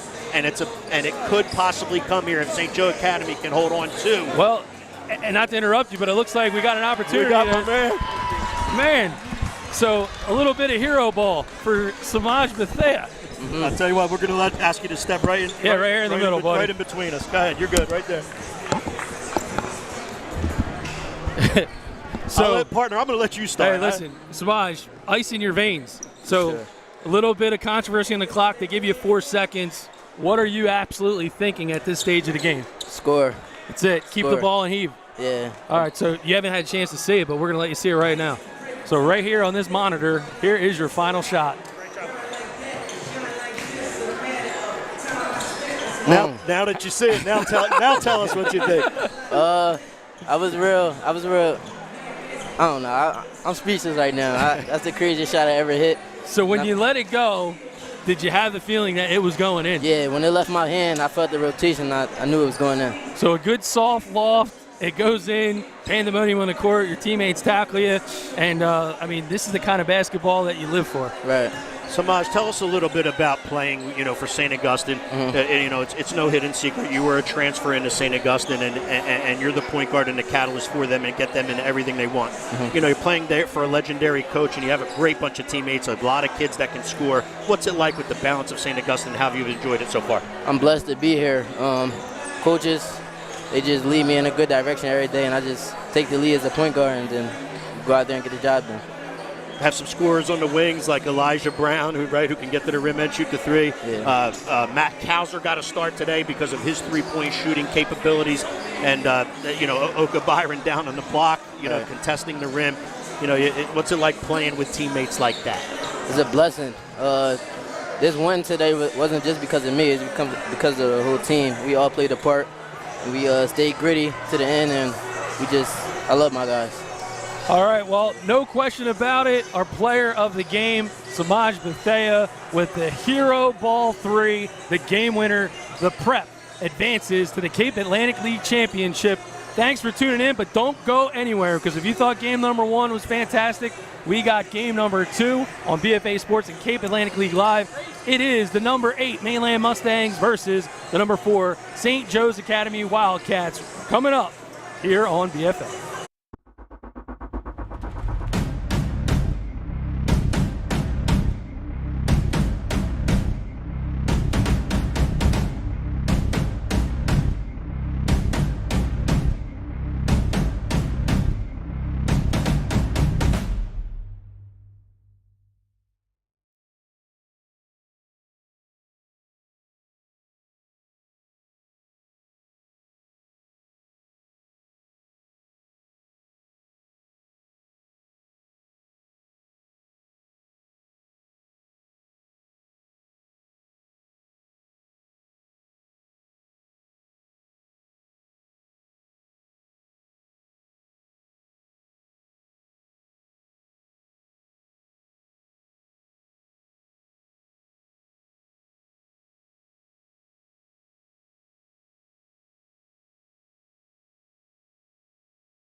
Good evening, everybody, and welcome here to Millville High School for the semifinal round of the Cape Atlantic League playoffs. Mike Gill, Mike Frankel set to bring you the action after a heart-pounding matchup between Holy Spirit and the Prep. We've got the upset-minded Mustangs taking on the Wildcats of St. Joe, Mike, and Mainland riding high off of beating EHT. Mike, it was debate whether Mainland would even make the Cape Atlantic League tournament. The Mustangs proving they absolutely belong, as you mentioned, knocking off #1 Egg Harbor Township. And this is a St. Joe's team that had Cal title aspirations the entire season. St. Joe, Mainland will have the call for you. We're going to meet the participants right here on BFA Sports Live and Cape Atlantic League Live, a collaboration for these semifinals. One of these teams will face the St. Augustine Prep Hermits. Let's meet them. First, the visitors, the 76 St. Joe Academy. Starting at guard, 6'3" senior, #2, Jason.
All right, here we go. Set to start. St. Joe and Mainland. The Mustangs, the 8 seed, Mike.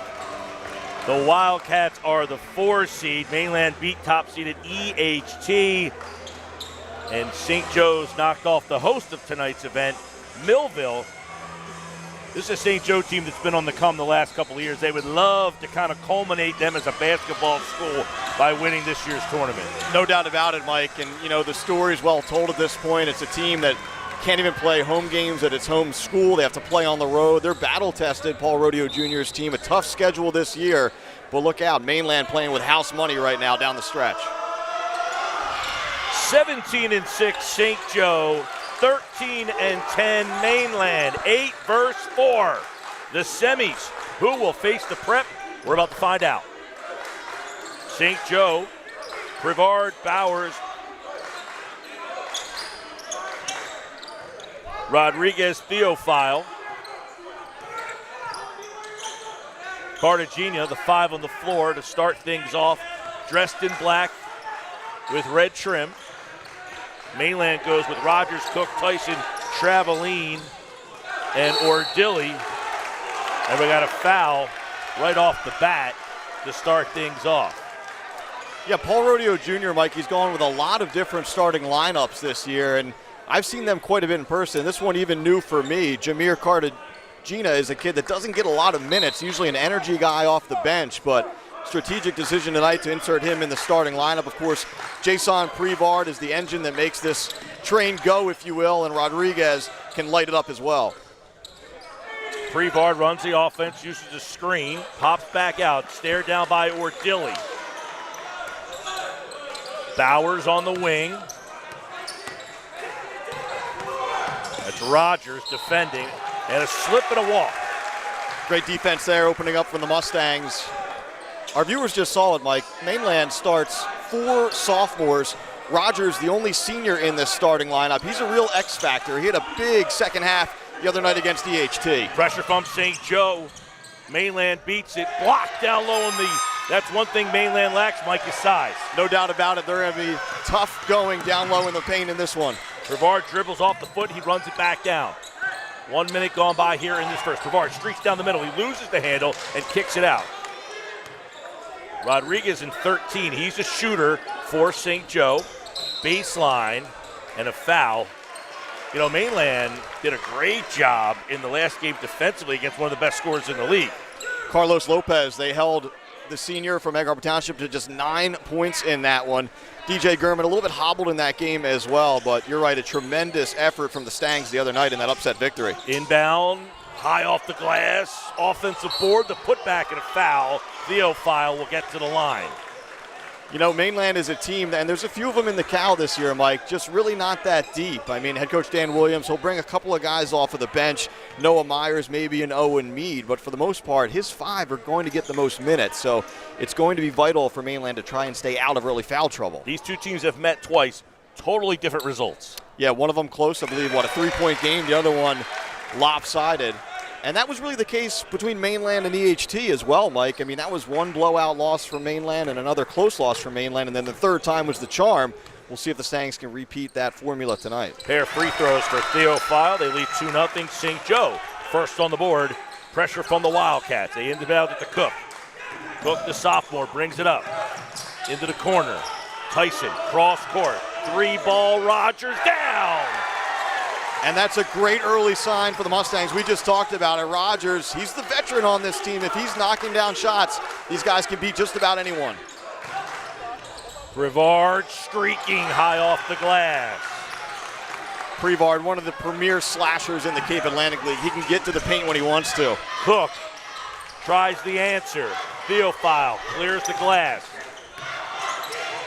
Brevard left to the lane, out of control, and an offensive foul. Tough play from Jamie Tyson, another one of those 4 sophomores in the starting 5 for head coach Dan Williams standing in there. And again, that's a situation where if you're Tyson, you don't want that one going the other way, but he, of course, had great position there. Easy call from the officiating crew. St. Joe has beat Mainland the last 5 times they have played, so they got that going for them. Mainland, of course, coming off a big upset, 13-10, the Mustangs. Cross court, streaking Tyson, layup good. Great find there from Traveline, just textbook press break.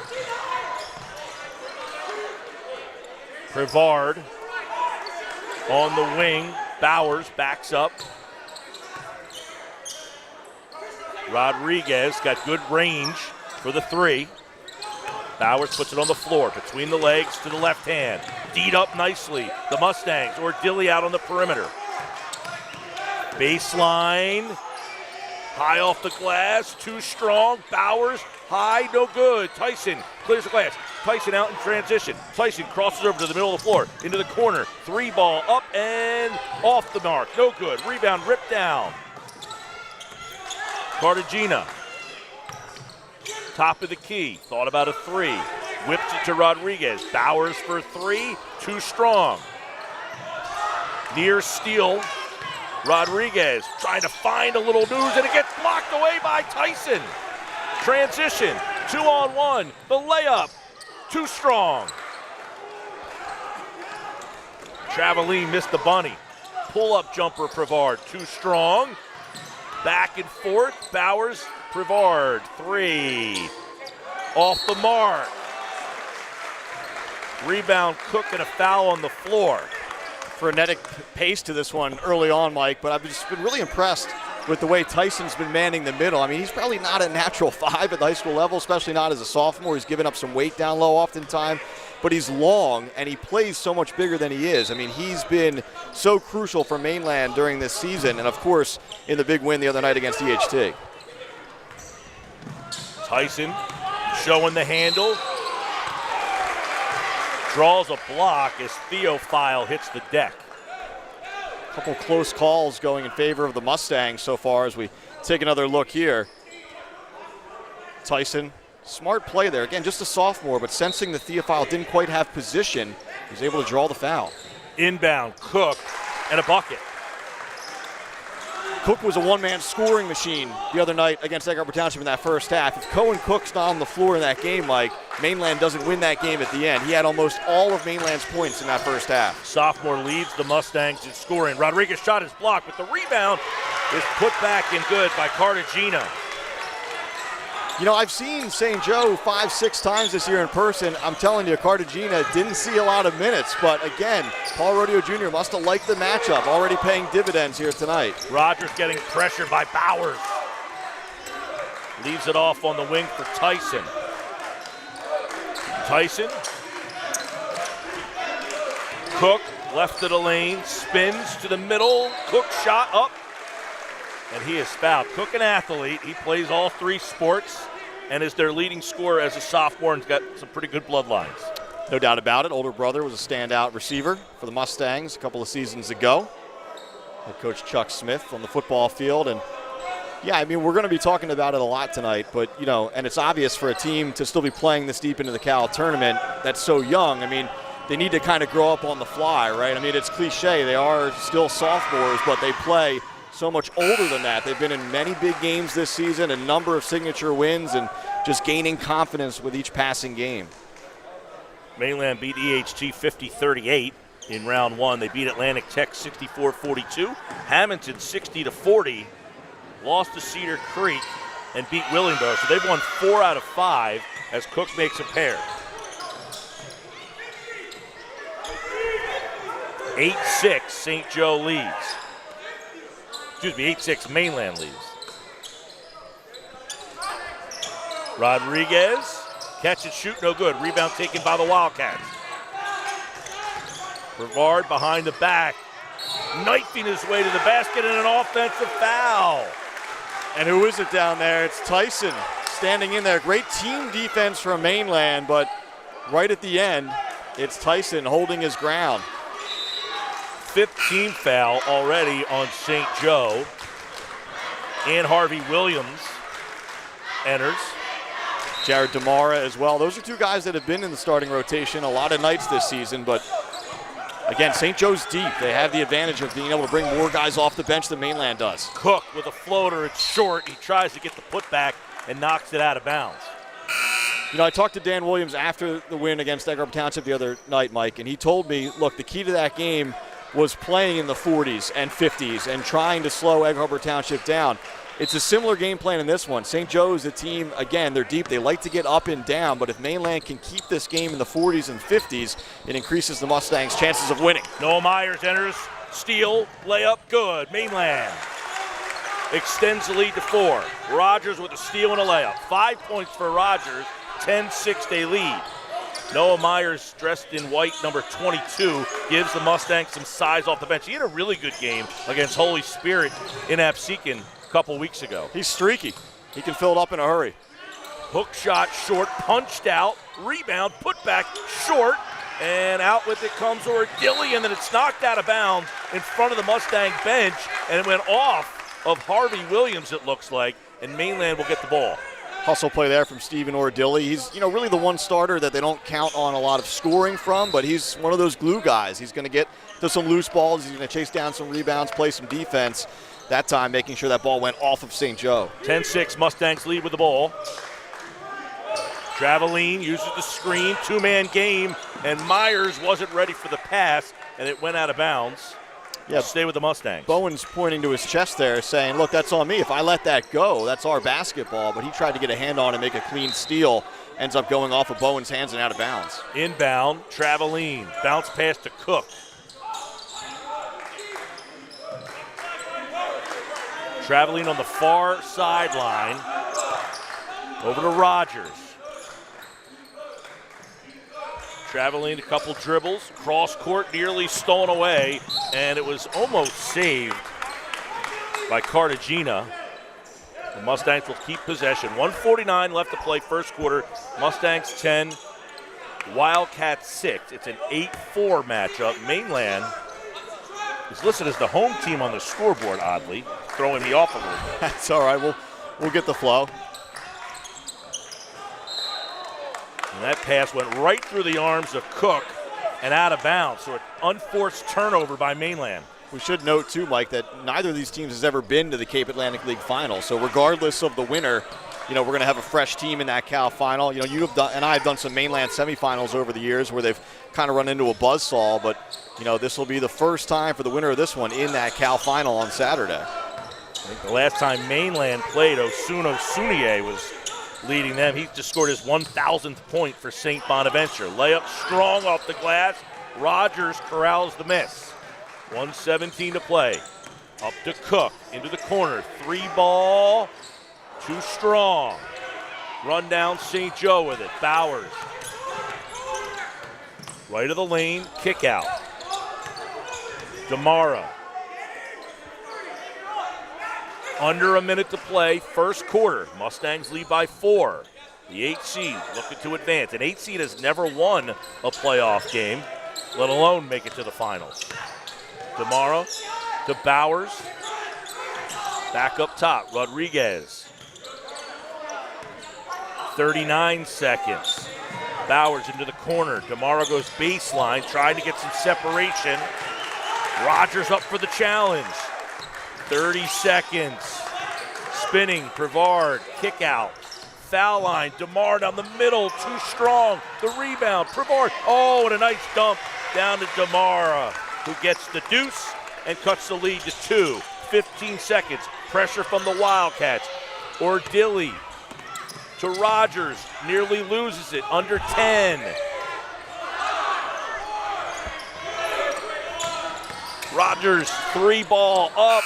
Down it goes at the buzzer at the end of 1 as Rogers 3 rattles home. Contested look, too, Mike. That's not a clean look by any stretch. Maybe a little contact there as well. Christian Rogers, the X factor, the senior for the Stangs. 13-8 Mainland over St. Joe, BFA Sports. We live in a community that cares. We make sure everyone eats, everyone plays, everyone stays warm, and everyone is protected. We support our youth in organizations that teach the value of community and self-worth. We make strides against breast cancer every day. Together, in this community, we make a difference. RK Chevrolet, RK Kia, and RK Subaru, proudly serving our community since 1982. Hey, when you've taken the unfortunate hard foul, call Dr. Dwyer and his talented team of physicians at Premier Orthopedic Associates.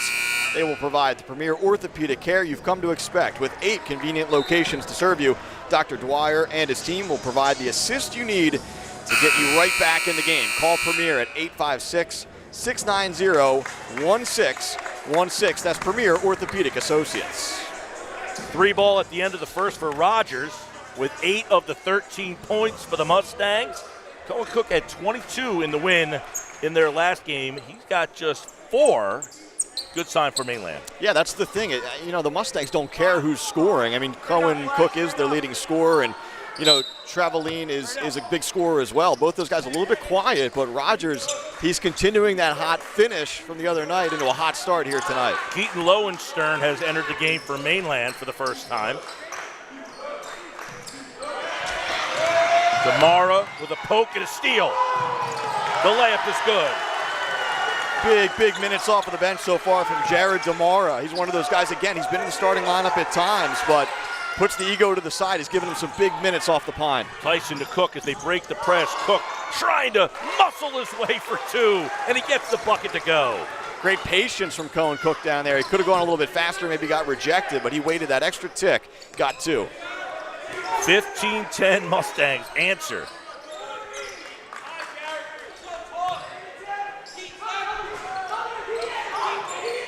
Demara came off the bench tonight. Got 4 points. Long 3, way off the mark, off the side of the backboard, and Tyson comes down with a miss. Here comes Cook, pushing the pace, in transition, left of the lane, loses the handle, and went off a Wildcat. Yeah, Cohen Cook fortunate there as he Ball kind of got a little bit away from him as he wanted to probe the defense there. And again, Mainland's going to look to attack when it's there, but I think the Mustangs will be happy to run a little bit of clock, try to get an open shot or an open layup. Turnover off the inbounds pass.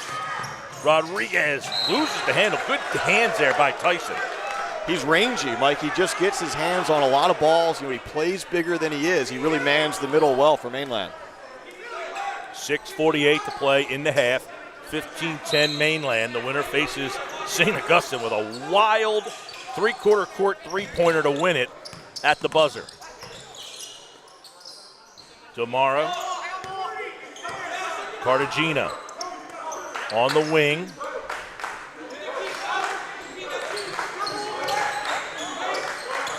Leaving it off. Cartagena crosses over. Cartagena down the middle of the paint and an offensive foul. How many of those have we seen? And who is it? Jamie Tyson again standing in there, and it's risky. Again, Mainland doesn't have a ton of depth, but Tyson's making smart decisions in there. He knows when some of the ball handlers for St. Joe are a little bit out of control. He's standing his ground, and he's drawing charges. Mainland Passing through the pressure. Long three, Rogers, front rim. Damara cleans the glass. Rogers is capable from out there. He hit a deep one the other night. Rodriguez high off the glass. It came bouncing down off the rim, and Mainland comes back. Cook, layup, good. A nice transition and a pass from Lowenstern. De facto alley-oop there. Nice look, nice finish too. Not the easiest thing to do. It was a hard pass. It was on the money, but Cook made it look easy. 17-10 Mustangs. Prevard behind the back, leaves it nicely down low, blocked from the backside by Cook. Then a hand up on it, and a steal. Lowenstern spinning, looking, and a foul. As he was looking to give that up, it looked like. Rodriguez did everything right there. He could sense that Mainland had a player with the ball that wasn't super comfortable with it, so he was pressuring them, but then a little too much contact there, and already, Mike, less than what? 3 minutes into the second quarter, it'll be Mainland to the free throw line to shoot 1-and-1. Keaton Lowenstern is a sophomore.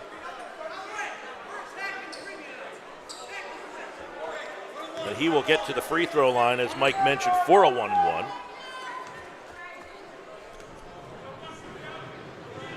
The left-hander calmly makes the first. Some trust from head coach Dan Williams. I don't believe Lowenstern saw the floor the other night in the win over Egg Harbor Township, but again, Williams must like the matchup here as Rogers gets a little bit of a blow. Rogers is coming out of the locker room area.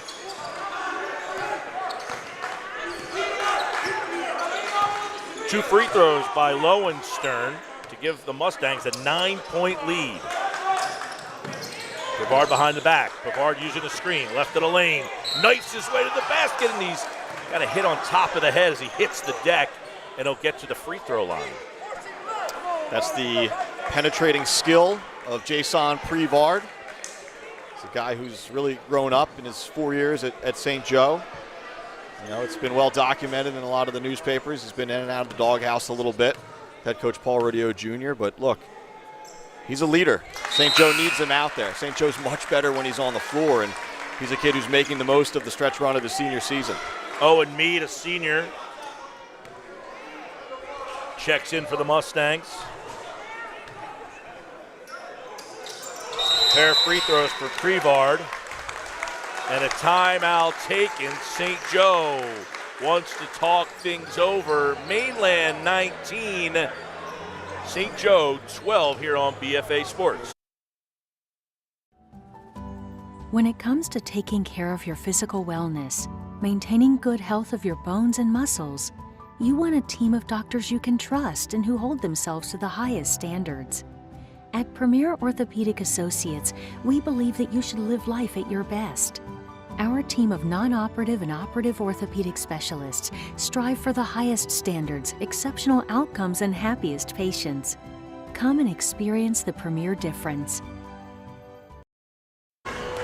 We're back here in Millville tonight. I don't think it's ever hosted this event. It's a great atmosphere, great new building they got here in Millville. Yes. Holly City, buddy. No doubt about it. Spent a lot of time here in Millville. Yes, a brand new, beautiful gym. The overhead scoreboard, similar to the one over at St. Augustine, and some things shuffled around this year. The finals will be at Absegami instead of Stockton, and the boys' semis right here in Millville. It's been fun so far. It's been a great night. Pressure after the timeout. Mainland crosses the timeline. Cook puts it on the floor. Floater, strong. Rebound. Fought for, taken down. Abdur Rahim is into the game for St. Joe. Reverse layup, Prevard. And again, it's that probing action from Prevard. Just great patience there. He found the angle to get two.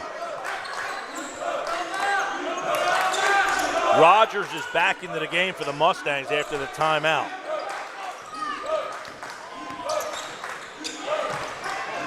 Ordilli with a nice backdoor pass to Meade, who catches, keeps it high, and lays it in. So many bench players, instant impacts in this game for both sides, and now Owen Meade getting into the act there. Good find by Ordilli. He's a junior.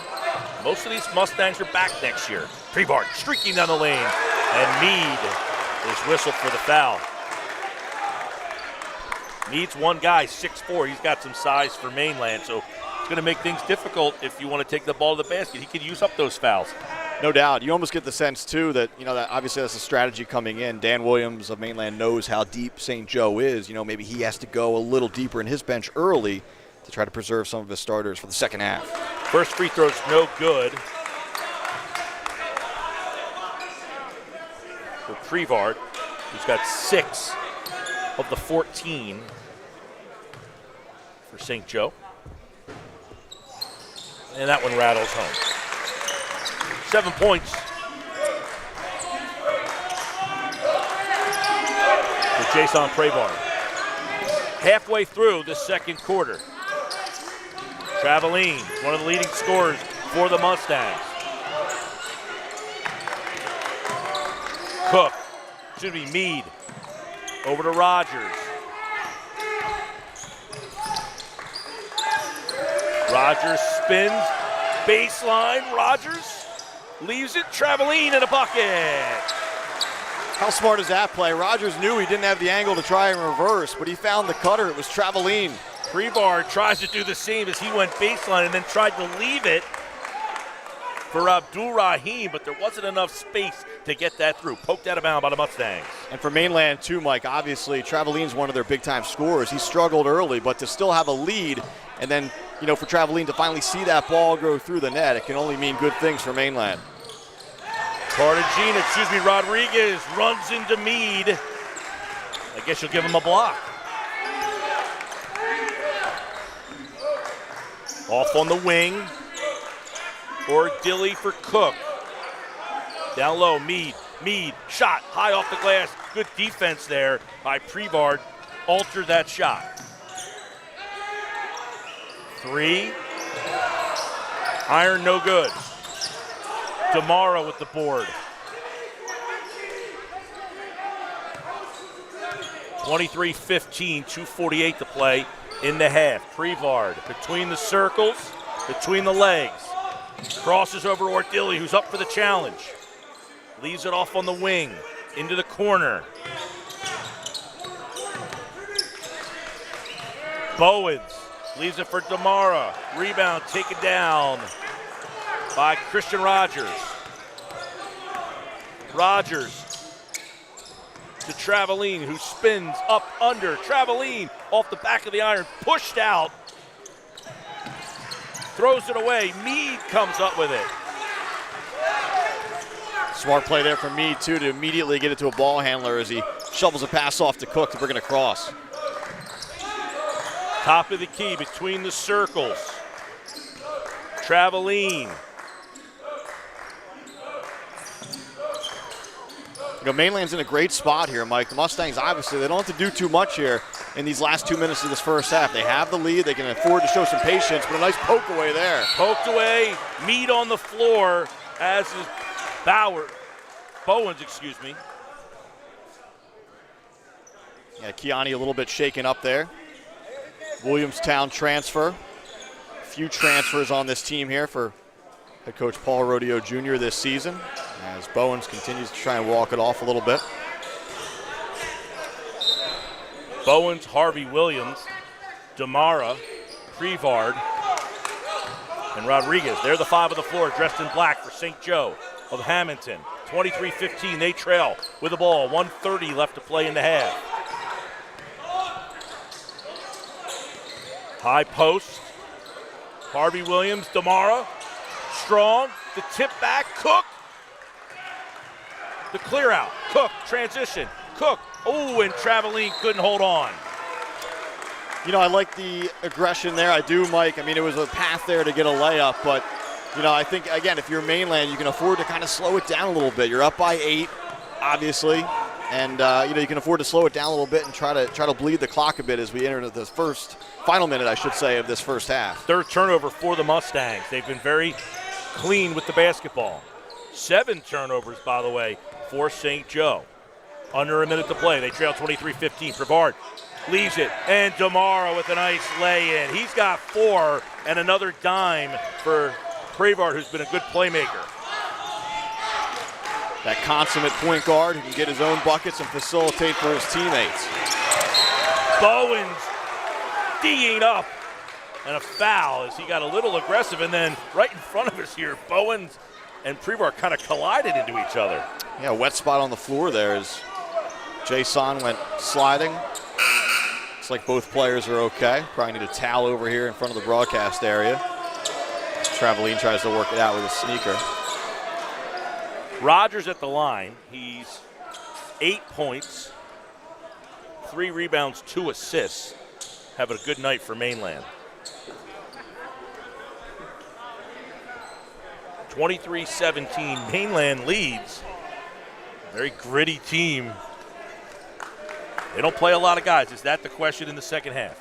Yeah, but we talked about it. I mean, we've seen Dan Williams go a little deeper into his bench here, and I think that's sort of to offset the depth that St. Joe rolls at you. So we'll see if it pays dividends down the stretch. You know, I talked to Coach Williams after the win the other night, and you know, one of the things I asked him was, you know, how does this team not feel the pressure? An 8 seed, you're up on the road against EHT, and he told me they don't know any other way. They just go hard for the full allotment there, the full 32 minutes, and they don't know any other way. This is a mega cast from BFA Sports and Cape Atlantic League Live. It's a fundraiser for the Cape Atlantic League with all sponsors on the screen, proceeds donated to the league. And, of course, thanks to our partner, Matt Ulmer, who runs Cape Atlantic League Live. We'll have the call for the boys' championship noon Saturday at Apsagami. Looking forward to it. This game a little bit like that first game that we saw here tonight, Mike. Not the highest scoring game, a little bit sloppy at times, but again, if you're the Mustangs, you have to be thrilled about going into halftime on top. Pair of free throws for Rogers. Puts them in double figures with 10 of the 25 for the Mustangs. Smart play here, a little offense, defense. Get Rogers on the bench. Don't want him to pick up a cheapie here with under a minute to go in the first half.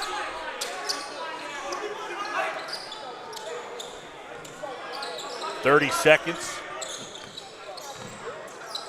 Prevard left of the lane. Prevard high off the glass, short. Harvey Williams is fouled. He'll get to the free throw line as Ian Harvey Williams. He's a senior. Another one of those energy guys, transfer from Highland.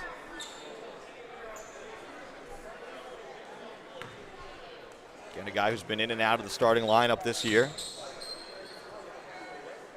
Really, Mike, it's been, you know, Arnaldo Rodriguez and Prevard have really been the two that have been in that starting 5 night in, night out. And from there, Paul Rodeo Jr. just kind of rotates, plays the matchups. I mean, look, everyone's going to play.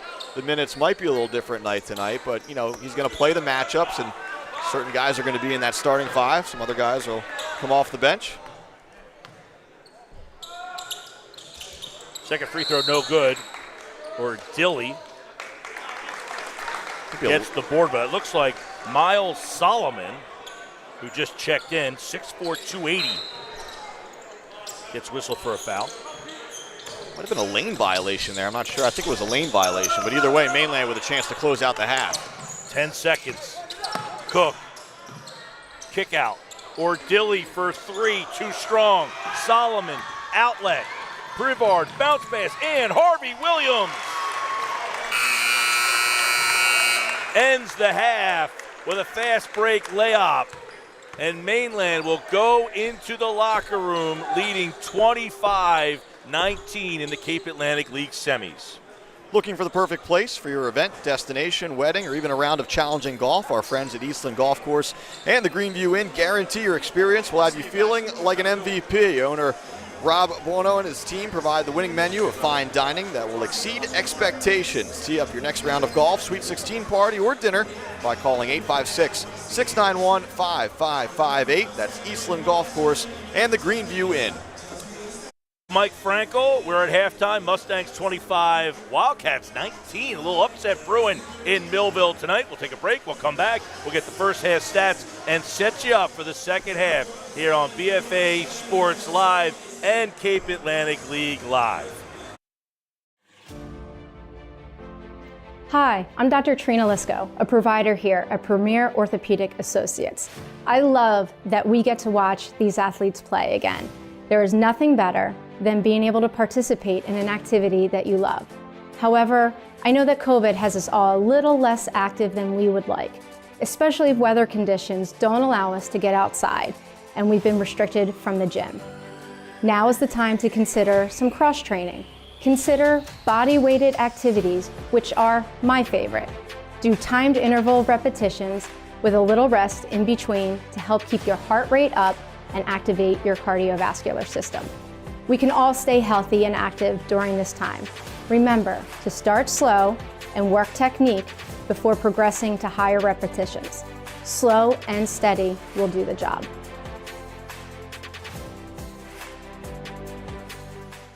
We live in a community that cares. We make sure everyone eats, everyone plays, everyone stays warm, and everyone is protected. We support our youth in organizations that teach the value of community and self-worth. We make strides against breast cancer every day. Together, in this community, we make a difference. RK Chevrolet, RK Kia, and RK Subaru, proudly serving our community since 1982. When it comes to taking care of your physical wellness, maintaining good health of your bones and muscles, you want a team of doctors you can trust and who hold themselves to the highest standards. At Premier Orthopedic Associates, we believe that you should live life at your best. Our team of non-operative and operative orthopedic specialists strive for the highest standards, exceptional outcomes, and happiest patients. Come and experience the Premier difference.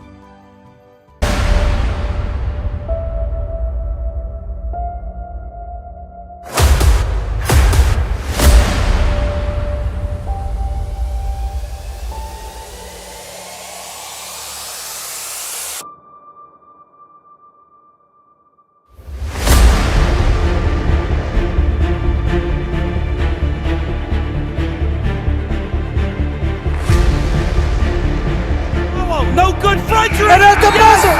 And at the buzzer! He called it!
Hi, I'm Dr. Trina Lisko, a provider here at Premier Orthopedic Associates. If your back is limiting what you can do, don't worry, you're not alone. There is a reason when you look up exercises on Dr. Google, they don't always work for you. Not all back pain is the same and therefore should not be treated the same. Whether your back pain requires a simple fix or more advanced treatment, come see us at Premier Orthopedic Associates. We always have your back.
We live in a community that cares. We make sure everyone eats, everyone plays, everyone stays warm, and everyone is protected. We support our youth in organizations that teach the value of community and self-worth. We make strides against breast cancer every day. Together, in this community, we make a difference. RK Chevrolet, RK Kia, and RK Subaru, proudly serving our community since 1982. When it comes to taking care of your physical wellness, maintaining good health of your bones and muscles, you want a team of doctors you can trust and who hold themselves to the highest standards. At Premier Orthopedic Associates, we believe that you should live life at your best. Our team of non-operative and operative orthopedic specialists strive for the highest standards, exceptional outcomes, and happiest patients. Come and experience the Premier difference. All right, welcome back here. Halftime. Mainland leads St. Joe 25-19.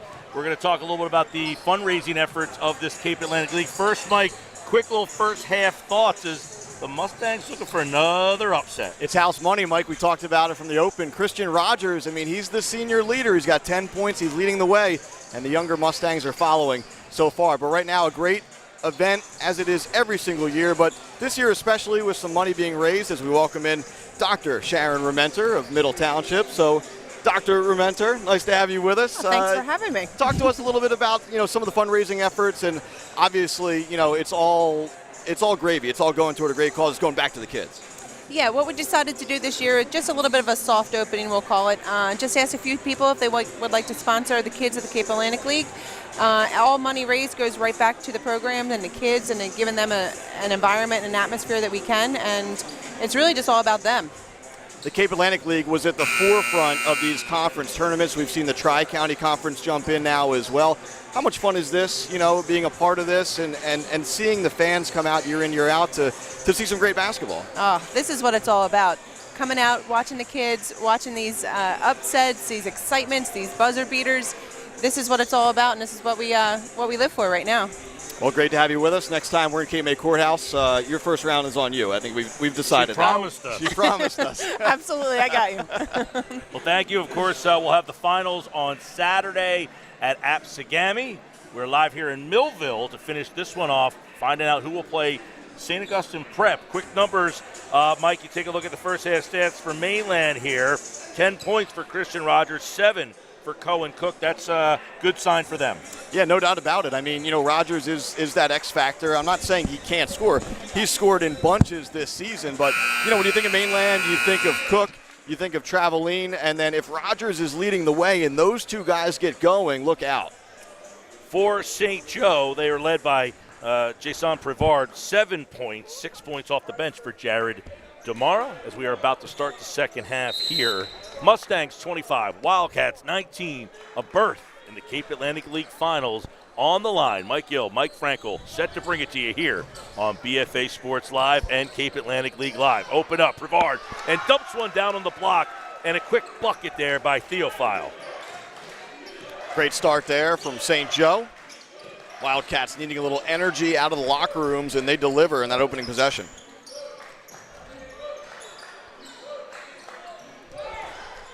Ordilli, starters on the floor for both teams, and a steal.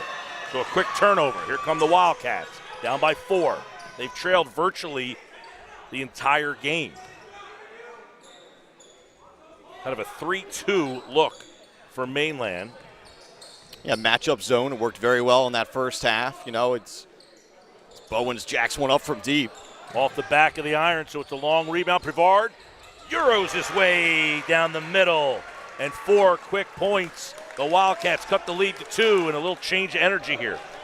That's one of the minuses, if you will, about playing that matchup zone, or really any zone, though, Mike. It's harder to get those rebounds, right, especially on a long shot off the back iron like that. I mean, when you're playing zone, you got to get a body on a man. We've seen a number of offensive rebounds in the first half, and then another one right there for St. Joe.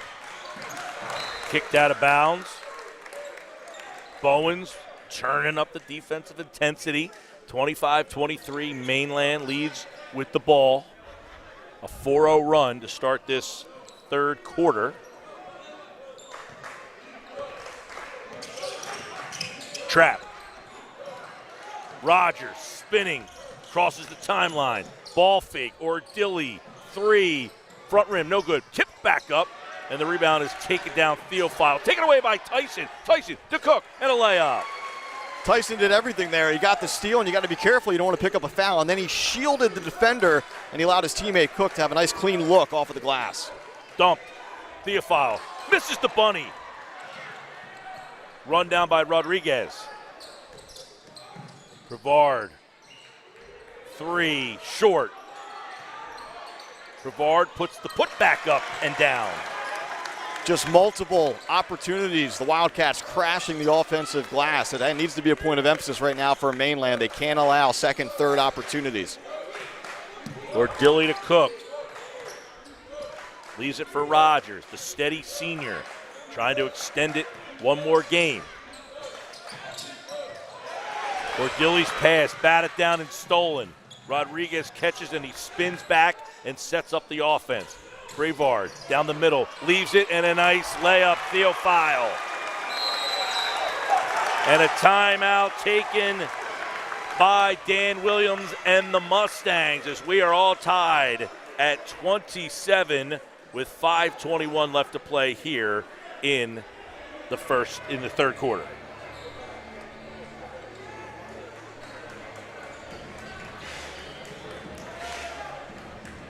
Looking for your next new or used car or truck? Look no further than the talented starting lineup at RK Auto Group. Their knowledgeable and customer-centric team will make your next buying experience a layup while you leave feeling like an MVP. Take the short drive to Delsey Drive in Vineland or make a fast break to www.rkautogroup.com to check out their roster of vehicles and services. That's RK Auto Group. 27-27, Mike. Early start for St. Joe. Looks like they've got a little confidence Maybe a little tongue lashing in that locker room at halftime. Yeah, no doubt. And if you're Mainland, look, you feel great about going into halftime with that lead. You know, you never think that a run isn't coming, though. I mean, St. Joe is here for a reason. They're one of the more talented teams in South Jersey, and they've proved it, you know, every night this year, basically night in, night out. So you knew a run is coming, and here it is. Mainland's finally taking its first real punch of the game. Now the question is, how do the Stangs respond? Out of the timeout. Mainland with their starters. Traveline has been quiet. Rogers, and he just throws it away. Actually, I say their starters. That was Lowenstern, who's into the game for Ardilli. That's just an unforced error. Yeah, no doubt. Big opportunity here, obviously, for St. Joe to try and grab the lead for the first time since early in this one. Lowenstern at the top of that zone. Screen. Kick out. Rodriguez, ball fake. Takes a step in. Rebound Tyson. Good hustle and a steal.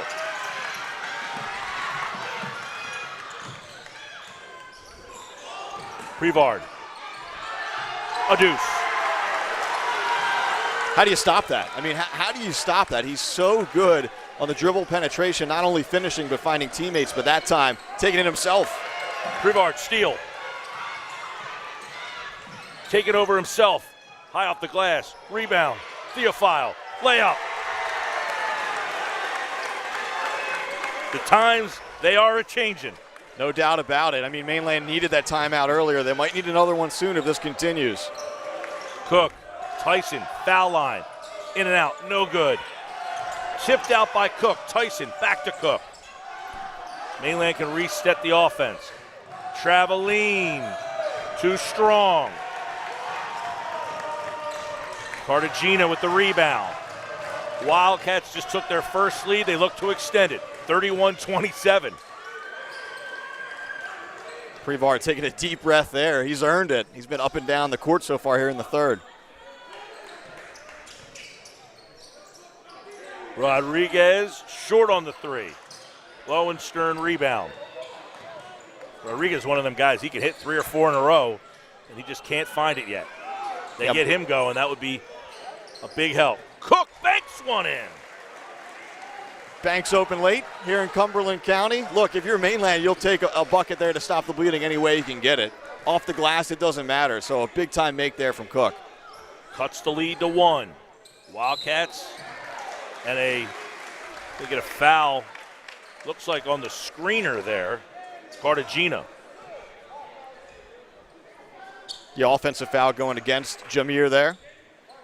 Stand out on the football field for head coach Paul Sacco, one of the state's leading receivers this year. And again, getting some extended burn here tonight as that ball was tipped by Rodriguez. Smartly let go out of bounds there by Tyson. Didn't want to try and get his hands on it and knock it out himself. Saw Rodriguez a couple of years ago. I mean, he must have hit 6-7 threes in one of those summer games that we did in Woodbine. Still just a junior, too. Mainland trails by 1 with the ball. Just under 3 minutes to play here in the third. Cook to Tyson. Quickly back to Rogers. Bounce pass down low. Cook. Kick out. Traveline. 3. Front of the rim. No good. He just can't get one of those to fall. He's been short. He's been long. Crossover. Leaves it for Theophile. And I think Theophile took steps. Just couldn't quite gather it cleanly in the lane there. Prevard's pass was a little bit high. Theophile did well to grab it, but then couldn't get his feet organized underneath him.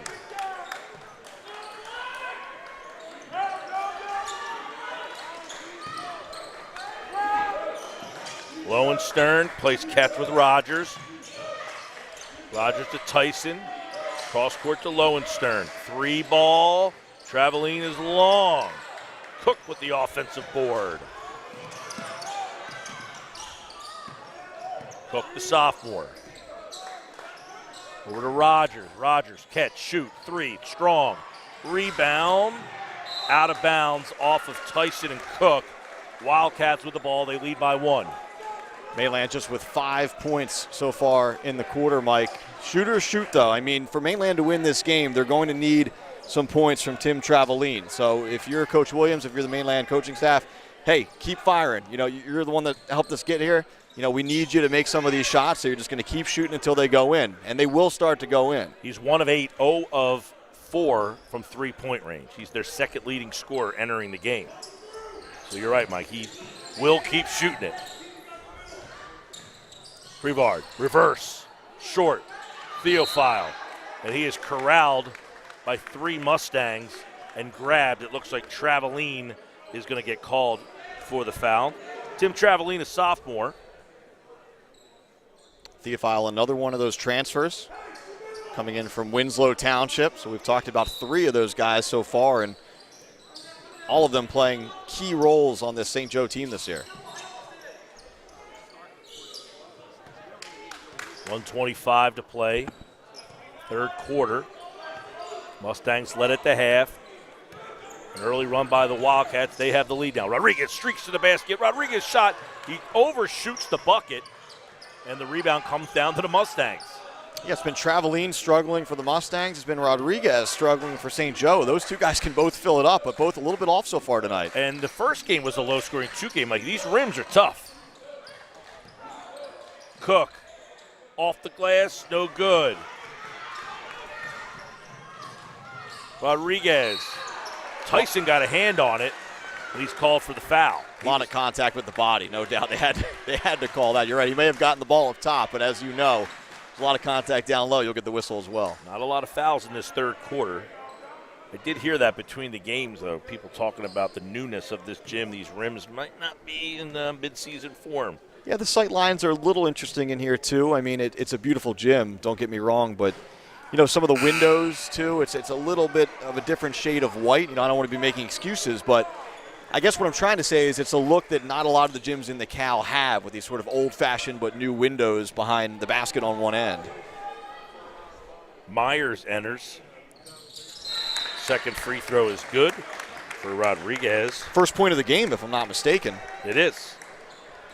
32-30 with 48 seconds left to play here in the third quarter. A timeout on the floor. We'll take it with them here on BFA Sports. When it comes to taking care of your physical wellness, maintaining good health of your bones and muscles, you want a team of doctors you can trust and who hold themselves to the highest standards. At Premier Orthopedic Associates, we believe that you should live life at your best. Our team of non-operative and operative orthopedic specialists strive for the highest standards, exceptional outcomes, and happiest patients. Come and experience the Premier difference.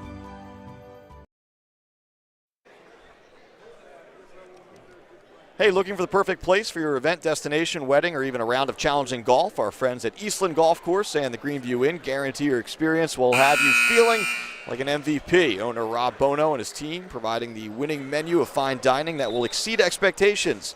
Tee up your next round of golf, family party, or dinner by calling 856-691-5558. That's Eastland Golf Course and the Greenview Inn. Out of the timeout. Wildcats 32, Mustangs 30. Mainland with the ball. 48.8 left in the third. Looking to tie or take a lead as we enter the final stanza here. Some pressure.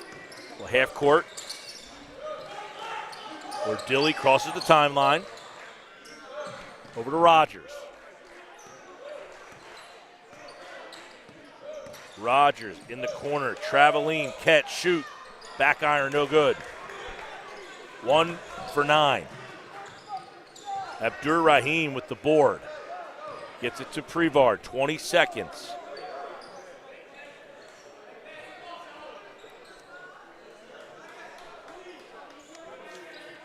Ten seconds in the third.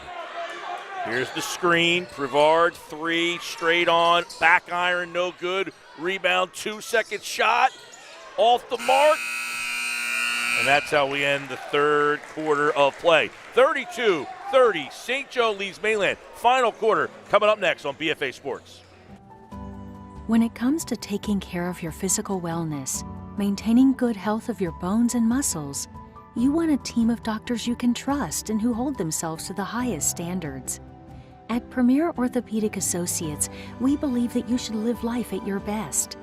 Our team of non-operative and operative orthopedic specialists strive for the highest standards, exceptional outcomes, and happiest patients.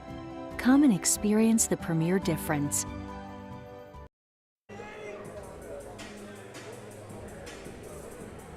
All right, back here in Millville, Mike Gill, Mike Frankel on our BFA sports team in the Cape Atlantic League semifinals, Mike. And we got a great one in the first game. I don't know that we can top that, a half-court shot to win it at the buzzer, but we're setting ourselves up for a good finish. Yeah, no doubt. I mean, look, these games, they haven't been, let's call it aesthetically pleasing, I guess. I mean, it hasn't been the best shooting night from any of the four teams that we've seen, but they've been close games.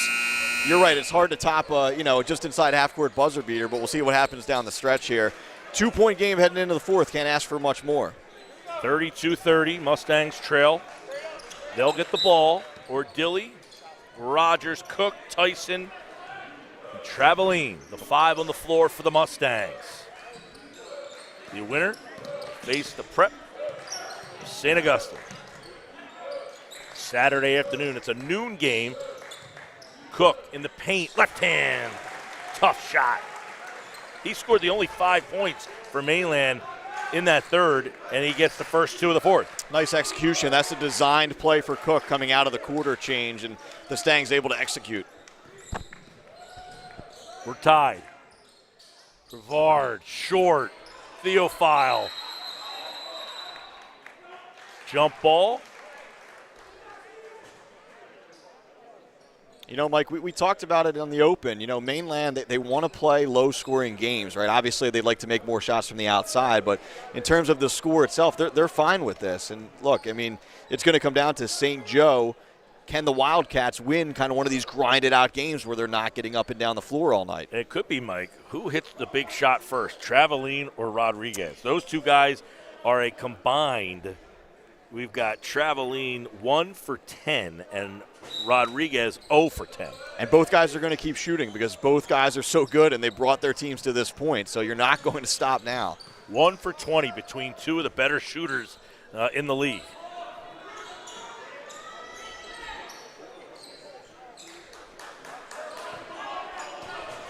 Brevard between the circles, stared down by Ordilly.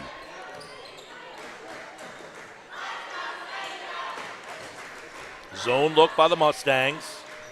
Patient offense here by the Wildcats. Dribble drive, shot is short. Rogers with the board.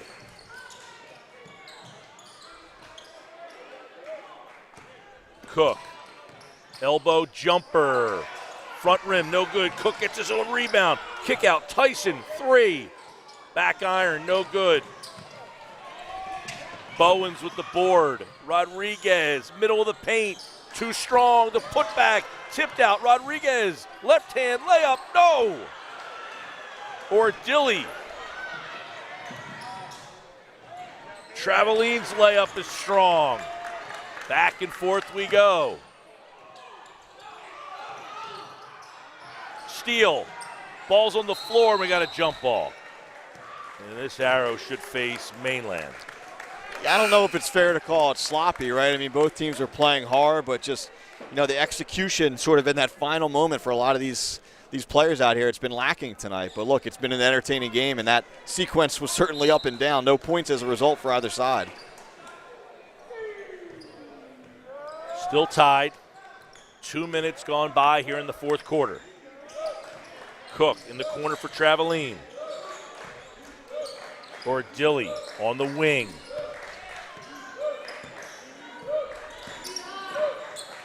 Ordilly streaks down the middle, scoop shot good. His first deuce of the night. Picked one heck of a time to get on the score sheet there. Big make there, big drive and a big finish from Ordilly. Brevard.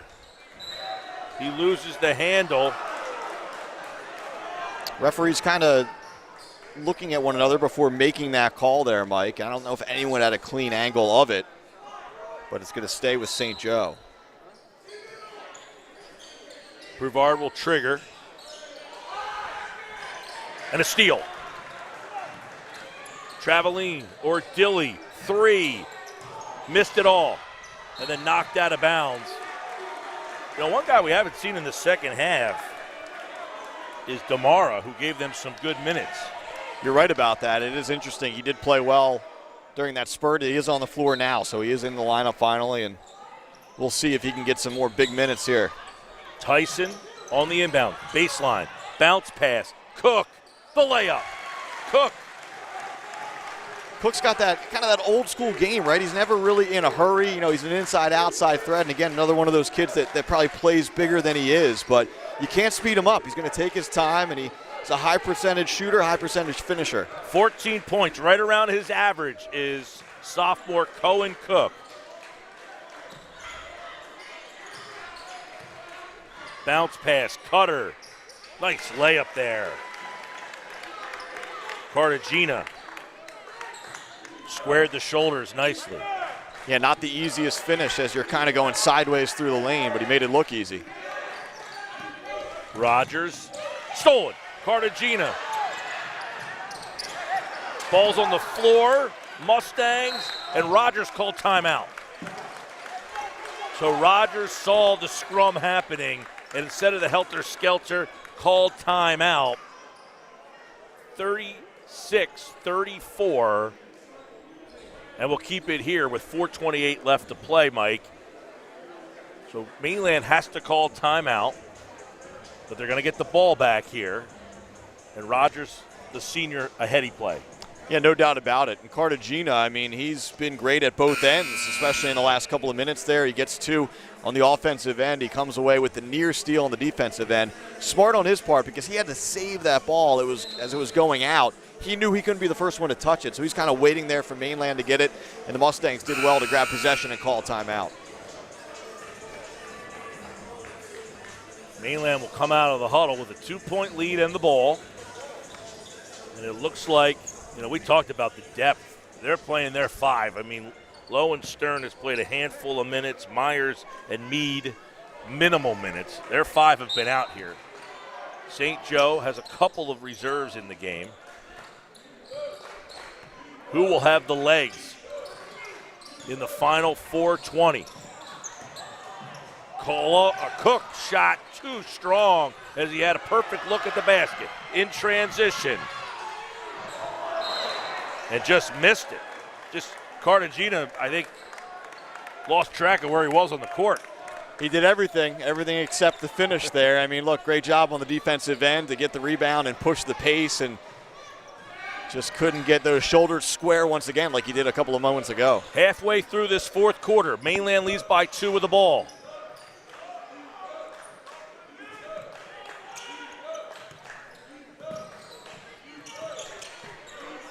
Cook and Ordilly, who's traveling, still looking for his first bucket. At least his first 3. Rogers, right down the middle of the lane. Rogers with a layup. You want to talk about patience, Mike. I mean, Mainland kind of burning some clock there, just looking for that good shot, but that's their MO. That's what we talked about a little bit at the open. I mean, look, they're not going to try and get up and down. They're going to look for that opening, and Rogers not only found it, but he executed. Coming up on 3 minutes to play in the game. Mainland leads by 4. Winner will play Saturday at noon against the Prep. Brevard, too strong. Ordilly with the board. Here comes when you have a senior like Rogers, who's also your ball handler. This is big. Look at him spinning, moving. Cook thought about it and then said, no, we have a lead. I'll pull it back out. Heady play, right? You sure some of these kids are sophomores? Traveline over to Cook. Middle of the lane. Cook. Separation. Boy, that just enough separation, that shoulder. And then he gets hit on the way up. And Cohen Cook, a heady sophomore, will get to the line. And that's kind of that old school game feel that I was talking about, you know, a couple of minutes ago. I mean, look, he's a tremendous athlete. He's not going to jump out of the gym, though, so he's going to get a little crafty in there. He throws the head fake, draws the contact. I mean, it's just a smart play all the way around. 16 points for Cook. And that's tough, right? I know, you know, you're not trying to make up for the lack of a call before, but Look, I mean, Mainland was fouled there, and then, the end result of the sequence is an offensive foul against Mainland. So a tough break there for the Mustangs. 2:16 for the Wildcats. They trail by 6. Brevard uses a screen. Cook jumps out on him. Give to even put you on the line. So just run clock. I mean, obviously the Wildcats know the situation too. They're going to start fouling now to get closer to the bonus. But, they have a few more to give here, more than a few. 3 team fouls for St. Joe, 3 for Mainland as well. Both teams have 3 timeouts left. If I'm St. Joe, I'm just fouling right now just to get closer to being able to put Mainland on the line. Rogers knifes through the defense and then kicks it out. I don't see how you can't foul right now if you're St. Joe. Bounce from him, but they do so many of the other things. Dribbling through. And a foul called on Tyson. He was crushed on that one. I guess they're going to say he didn't have his feet planted because he took the brunt of that force from Bowens charging down the lane. Or Dilly gets it to Tyson. There's the trap. Tyson loses the handle. The ball's on the floor. Prevart comes up with it. Now the ball is loose. I mean, Dave Lagamba and the staff have done a tremendous job here tonight. It's almost any big game. You're right, because they're not, 2 free throws is the call. Now the question is, was they giving him 2 or 3? Yeah, I mean, it was our viewpoint was kind of cut off here in this short corner, but 10-point lead.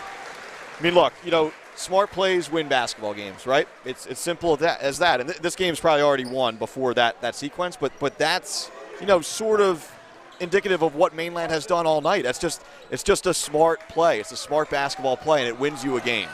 10-point lead for the Mustangs. Prevard's 3. Front rim, no good. Tyson with the rebound.